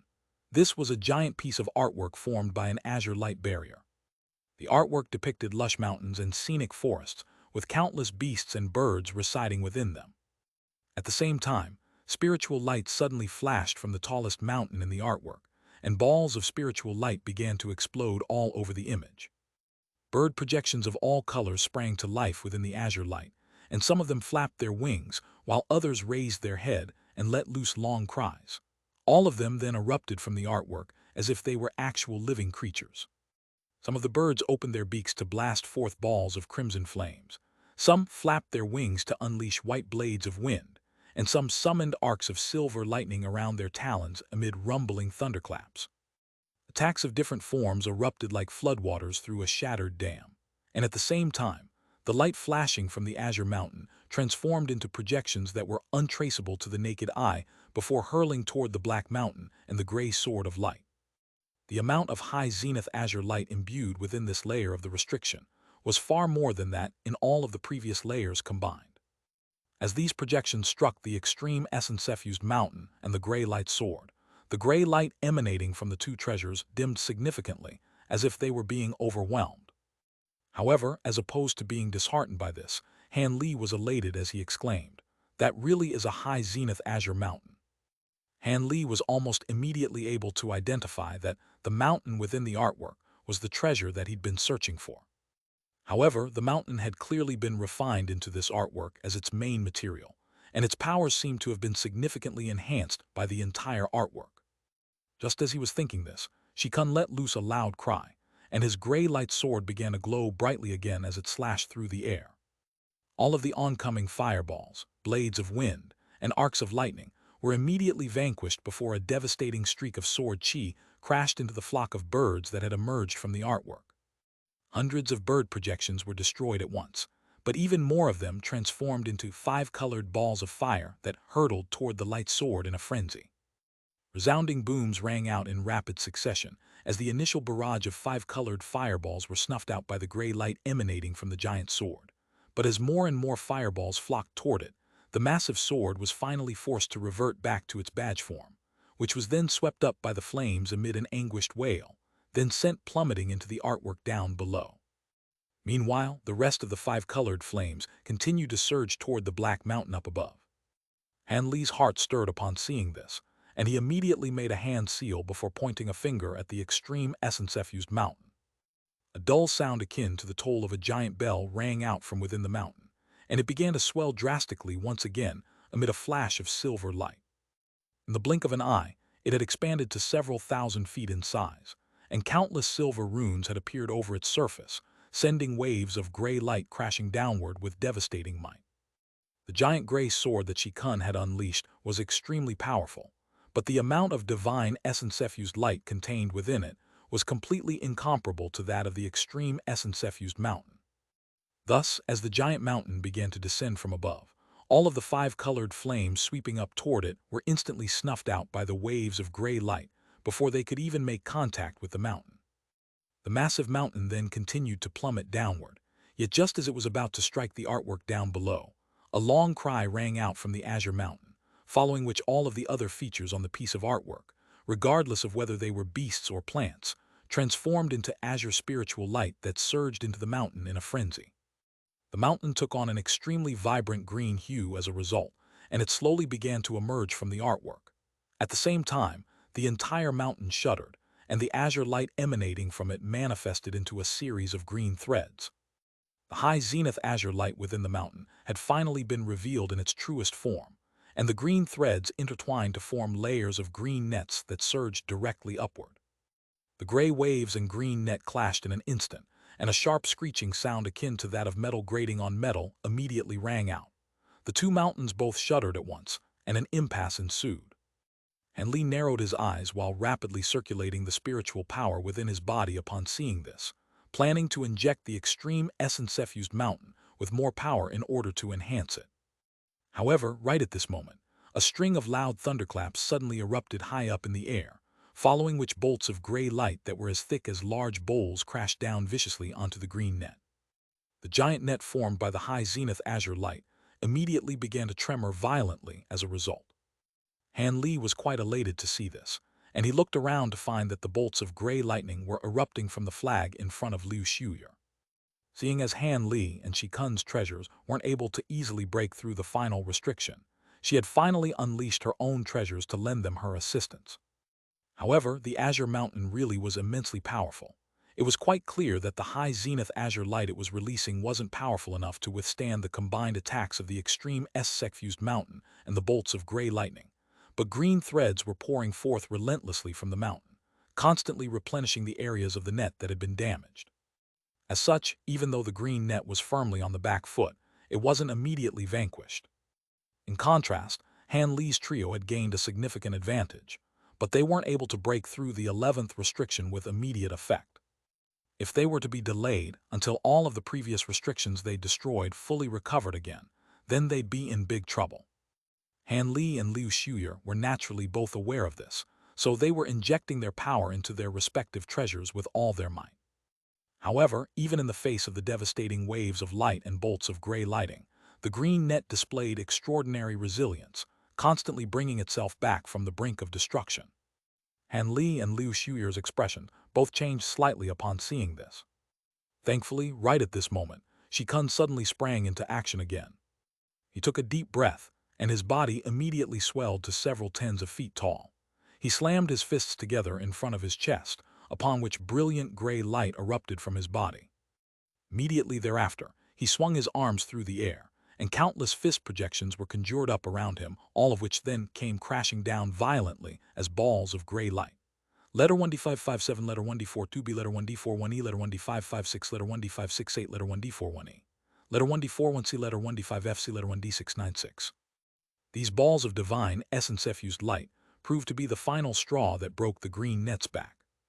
The green net was already struggling to hold itself together in the face of the extreme essence-effused mountain and the barrage of gray lightning, and with the addition of Shikun's attacks, it was finally shattered into specks of spiritual light amid a dull thump. Thus, gray waves of light, bolts of lightning, and balls of light all struck the azure mountain at once. The entire artwork flashed with azure light before shattering amid a rapid string of successive explosions, then also vanishing on the spot. The final restriction had been destroyed. After the artwork was destroyed, a gaping hole with a radius in excess of 100 feet was left in its wake. The hole hovered motionlessly in midair, and its edges were emanating faint white light. This was clearly an entrance leading to somewhere. Shikun and Liu Xiuya were both staring intently at the hole with scorching looks in their eyes, but Hanli had cast his gaze elsewhere. His attention was focused on none other than the small azure mountain that was hovering above the hole.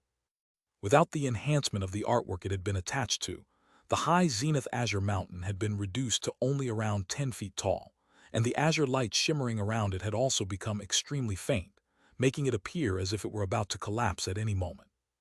Hanli's expression changed slightly, as he suddenly raised an arm to point at the extreme essence-effused mountain down below. The black mountain swayed before suddenly vanishing on the spot at his behest. In the next instant, spatial fluctuations erupted in the air above the small azure mountain, following which the enormous extreme essence-effused mountain reappeared. Gray light then swept forth from the underside of the mountain, completely enshrouding the small azure mountain down below.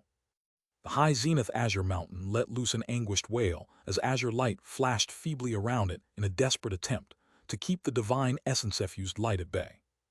However, the small mountain had clearly already been severely debilitated, so it was no match for the power of Hanli's extreme essence-effused mountain.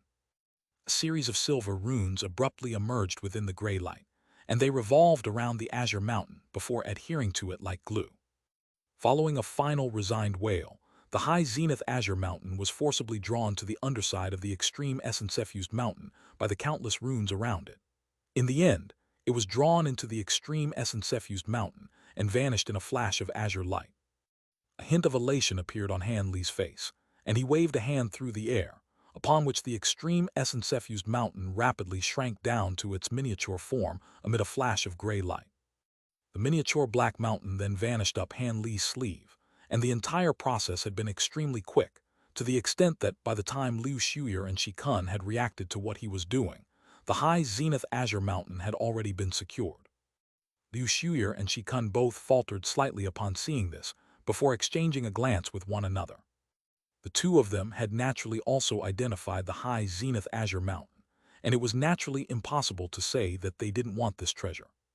However, they didn't expect Han Li to act so quickly, taking the mountain without any hesitation almost as soon as the final restriction was broken. Peculiar looks appeared on both of their faces in response to this situation.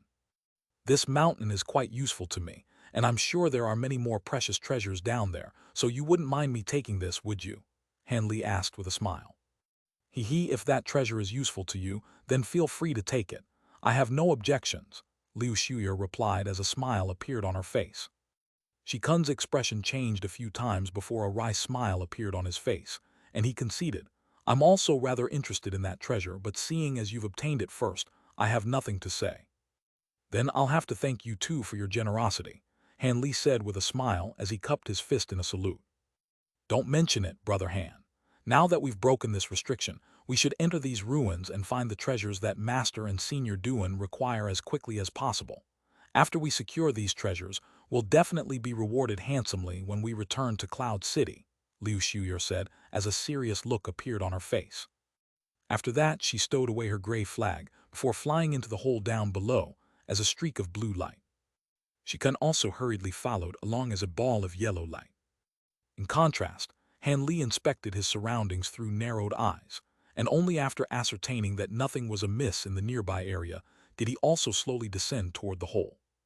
At this point, Liu Shuyer and Shikun had already sped on ahead.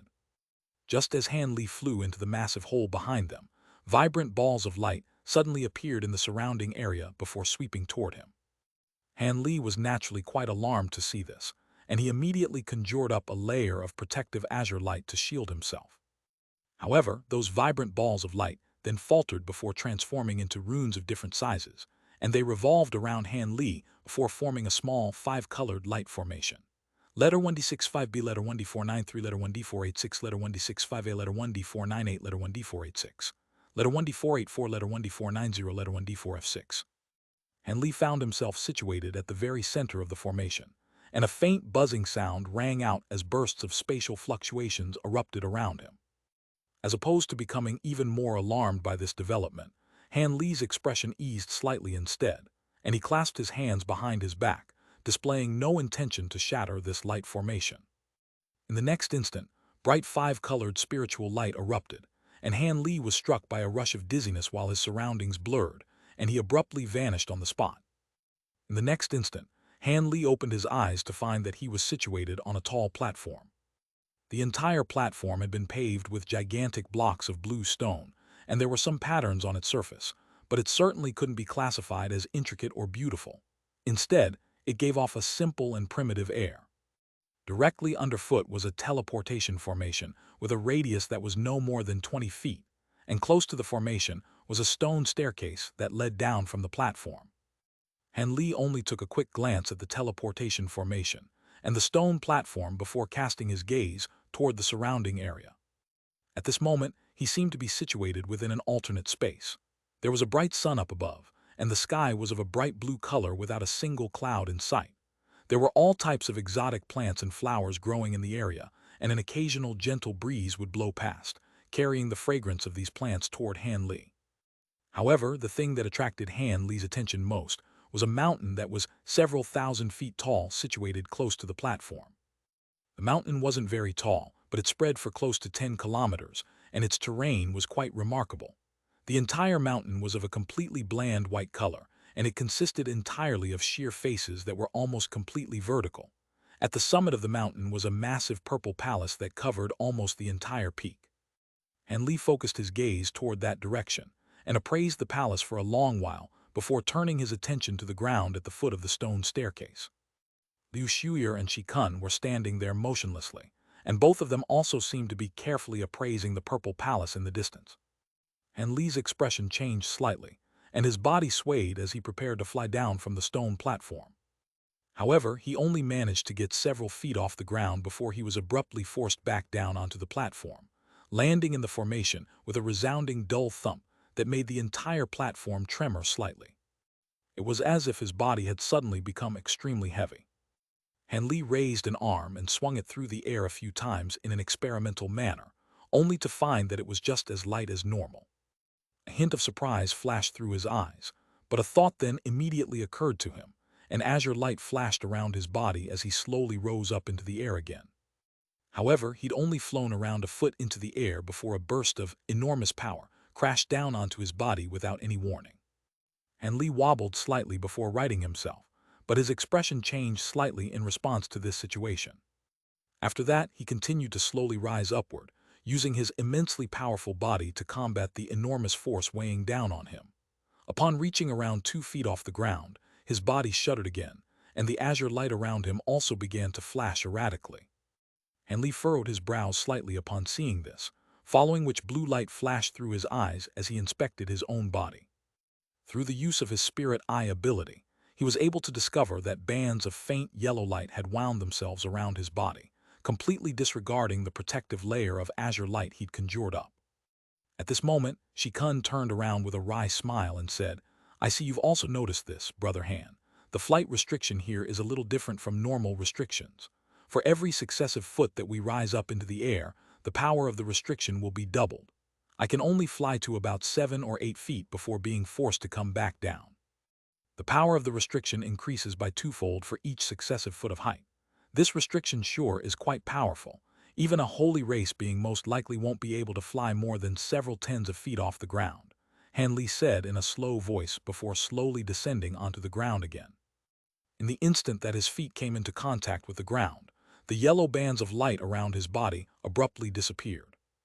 Even with fellow Taoist Shi's immensely powerful body, he can only rise up into the air for 7 to 8 feet. For normal upper race beings like me, I can probably only handle 3 to 4 feet at most, Liu Shuyer said without even turning her head. She was still appraising the palace in the distance intently. A slightly grim expression appeared on Han Li's face upon hearing this, but after a brief moment of contemplation, he emerged from the formation, then descended down the stone stairs. "Looks like that palace on the mountain is where the treasures should be. What are we still waiting for?" Han Li asked in a calm manner. "There are other restrictions here that we need to be wary of," Liu Shuyer said as she finally turned around to appraise Han Li in a solemn manner. "The fact that there are other restrictions present further verifies that there are precious treasures to be found here. However, if they're just restrictions like flight restrictions, then they shouldn't be too dangerous," Han Li said with a smile. "That would normally be true, but seeing as the owner of this place could be a true immortal, we can't make assumptions based on our own judgments," Liu Shuyer replied with a faint sigh. "But if you just stand here and look at the palace from afar, there's no way that you'll be able to secure the treasures in there. In that case, why did we take so many risks to come here in the first place?" Han Li reasoned in a calm manner. Shi Kun seemed to have also failed to identify any potential hazards, and he nodded in agreement as he said, "You're right, Brother Han. There are still Jiao Kai beings not too far away from us, so we shouldn't delay for much longer here." Liu Shuyer's expression changed slightly before she also made up her mind, and she said, "In that case, I have no objections either. Let's go." Shi Kun suddenly swept a sleeve through the air upon hearing this, and a black object flew out from within. However, it thudded heavily to the ground as soon as it left his sleeve, revealing itself to be a metallic black giant wolf puppet. "The restrictions here are even effective against treasures," Liu Shuyer exclaimed as her expression darkened slightly. "In that case, if they were to encounter any unforeseen perils, they'd only be able to protect themselves using their own magic power and secret techniques." A cautious look also appeared on Han Li's face upon seeing this. In contrast, Shi Kun merely chuckled before leading the way as he strode toward the mountain. Seeing as treasures were unable to be used here, his powerful body naturally became a particularly valuable asset. And Li also gave a faint smile before following along behind Shikun. Liu Shuyer could only follow suit after a brief hesitation. There was a path that was almost completely straight, leading directly to the summit of the mountain. The entire path consisted of steps paved with white stone slabs that were around 10 feet wide each, and from afar, it was as if there were a giant white python sprawled over the mountain, creating a rather startling spectacle to behold. Han Li's trio naturally didn't dare to travel through flight, but their bodies were far more powerful than that of normal beings, so they didn't fear the prospect of having to take this path either. Thus, the three of them strode onto the stone steps, heading up toward the mountain summit. However, a peculiar look immediately appeared on Shikun's face as soon as he strode onto the first step. He continued to scale the steps, but he was gradually slowing down in the process, clearly not able to scale the steps as swiftly as he could in the beginning. Han Li had naturally noticed this as he walked along behind Shikun, and as soon as he set foot on the first stone step, he understood why Shikun was slowing down. A burst of suction force had erupted from the stone step, making his legs feel as if they were filled with lead. After scaling a few more steps, he immediately discovered that the suction force from each successive step was slightly more pronounced than that of the previous step. The slightly incremental increase was almost unnoticeable over just a few steps, but there were over 10,000 steps leading up to the summit, and that was quite a harrowing thought to consider. Thankfully, it seemed that as long as one were to stand still on a step, the enormous suction force emanating from it would gradually weaken, and if one were to stand on a step for a long enough time, all of the suction force would gradually disappear. Han Li was quite intrigued by this, but he didn't pay much attention to this detail. After cultivating the Provenant's true devil arts, his body was more powerful than even most normal holy race beings. These stone steps were slightly peculiar, but he was confident that he'd be able to make it to the mountain summit without pause. As for whether Shikun could also do the same, that would depend on whether he'd been holding back in displaying the powers of his body. As for Liu Shuyer, there was most likely no way for her to make it to the summit without pausing in between if she were to rely on the power of her body alone. With that in mind, Han Li took a glance back at Liu Shuyer after scaling a dozen or so steps. Thus, he discovered that she was still situated on the first stone step, seemingly in deep thought about something. However, it was quite apparent from the expression on her face that she was feeling very frustrated and angry. It was quite clear that she'd also identified her situation, which was why she appeared to be so enraged. Even though the three of them hadn't agreed on this in advance, it was quite clear that whoever reached the palace first would be able to get to the treasures in there first. As such, it was very likely that Shikun and Han Li would have taken all of the treasures in the palace by the time she arrived. However, Liu Shuyer wasn't completely powerless in a situation like this. After a brief pause for contemplation, she flipped a hand over to produce several talismans of different colors. One was yellow, another was silver, and the final one was crimson.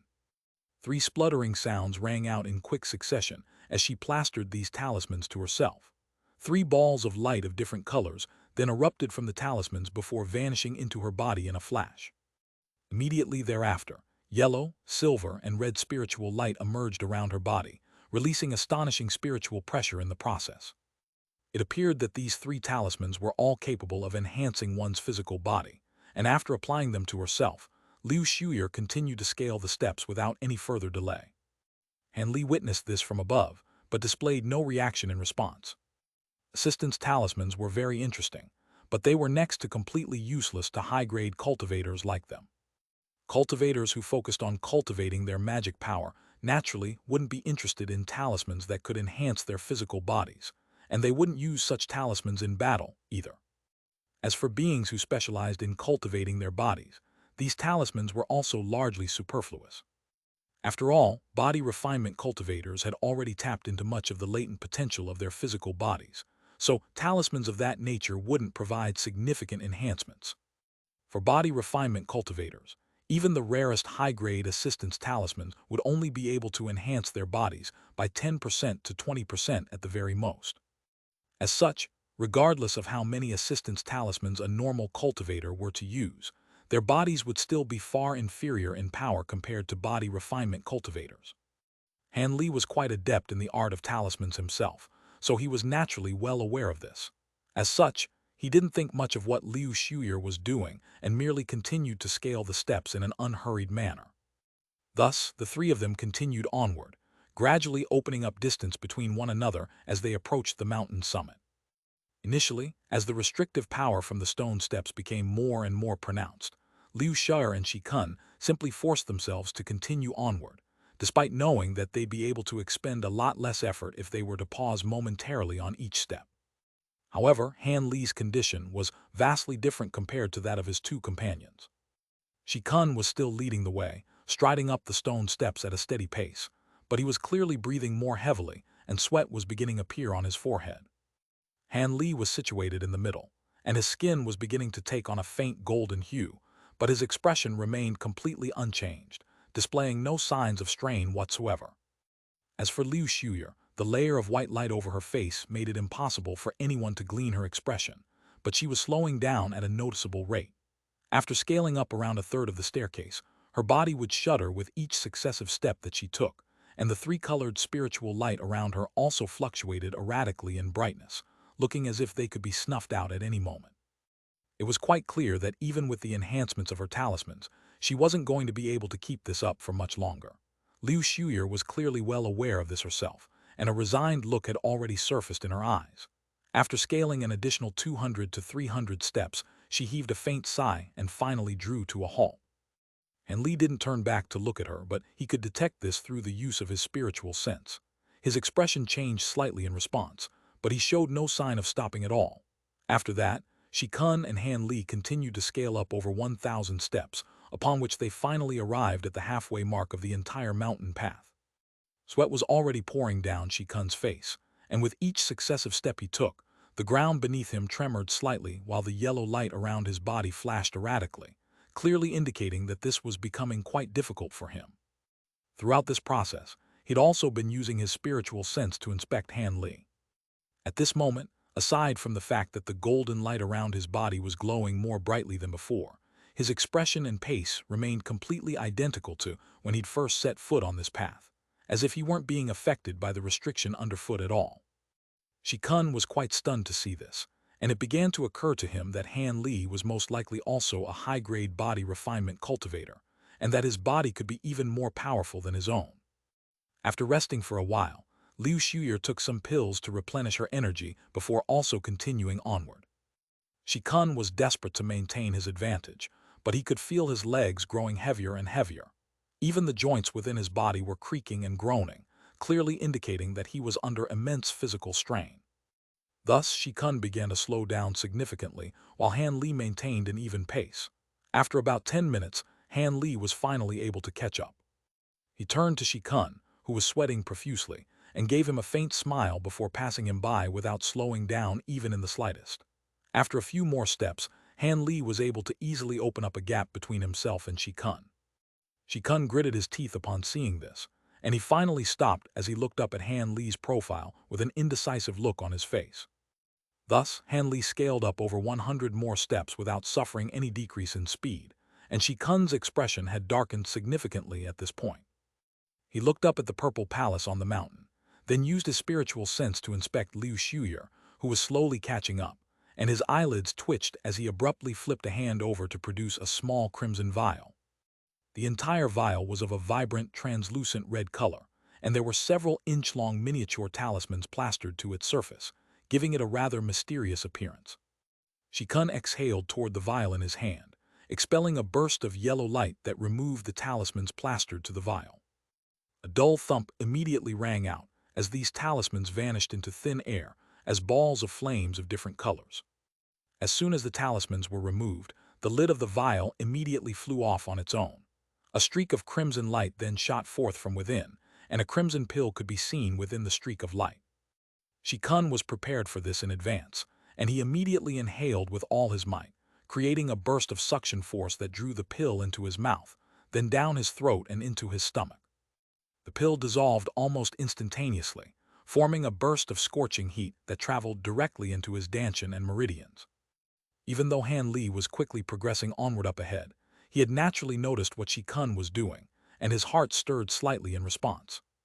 After taking the pill, an unnatural flush appeared on Shikun's face, following which the rest of his gray skin also became as red as blood. At the same time, his entire body began to emanate scorching heat like a furnace, and the yellow spiritual light around him had also been tinged with hints of red. Immediately thereafter, he let loose a low cry, and thick veins suddenly began to bulge on his forehead while his neck thickened by more than twofold. His body then swelled drastically to around 40 to 50 feet tall. Following his dramatic increase in size, Shikun stepped forward without any hesitation, scaling 2 steps with a single strike. As such, Shikun was traveling slightly faster than even when he'd first begun scaling the mountain path, and he was slowly closing the gap between himself and Han Li. Han Li's expression changed slightly upon seeing this. Shikun had clearly used some kind of secret technique that was harming his body in exchange for a temporary sharp boost in power. Otherwise, he wouldn't have waited for so long before employing this method. With that in mind, Han Li immediately took a deep breath before making a hand seal with one hand. The golden light around his body instantly brightened significantly, and golden scales surfaced over his skin. After that, Han Li laid a hand on the back of his own head, following which a burst of golden light erupted from behind him to form a golden projection with 3 heads and 6 arms. As soon as the golden projection emerged, it descended toward Han Li, vanishing into his body amid a flash of golden light. All of a sudden, a slightly blurry suit of armor that was constructed from golden light appeared around Han Li's body. As a result, Han Li was able to accelerate even further, thereby maintaining the advantage he had over Shikun. Shikun and Liu Shuyer were both naturally stunned to see this. Both of them had pulled out all the stops, and they could only barely maintain their current speed. However, after that golden suit of armor had appeared over Han Li's body, he was able to scale the steps at an incredible speed. He wasn't literally running up the steps, but he seemed to be drifting lightly from step to step without being affected by the restriction at all. Shikun was struck by a pressing sense of urgency upon seeing this, but he could only look on as Han Li continued to widen the gap between them. After a while, Han Li had stretched his lead over Shikun to close to 500 steps, by which point Shikun was no longer able to maintain his current speed and was forced to slow down again. However, on this occasion, not only was he sweating profusely, bursts of white mist were rising up from his body as if he'd truly transformed into a living furnace, creating quite an astonishing sight to behold. At the same time, Han Li was also finally beginning to slow down slightly, indicating that he was also struggling in the face of the immense suction force erupting from the stone steps. At this moment, Han Li was only around 200 to 300 steps away from the summit, but he was quite frustrated to discover that the incremental increase in suction force with each successive step taken was far more than what it had been in the past. Even though he possessed a fearsome body that was even more powerful than that of the average holy race being, he was also beginning to struggle. After scaling up over 100 more steps, he had already slowed down to a figurative crawl, and he had to steady himself at every step before making the next one. At this point, Shikun and Liu Shuyer had already stopped, and they could only look on as Han Li approached the mountain summit. Finally, after reaching the final dozen or so steps, the enormous suction force had become unbearable even to Han Li, and the golden suit of armor around his body was trembling uncontrollably, looking as if it could shatter at any moment.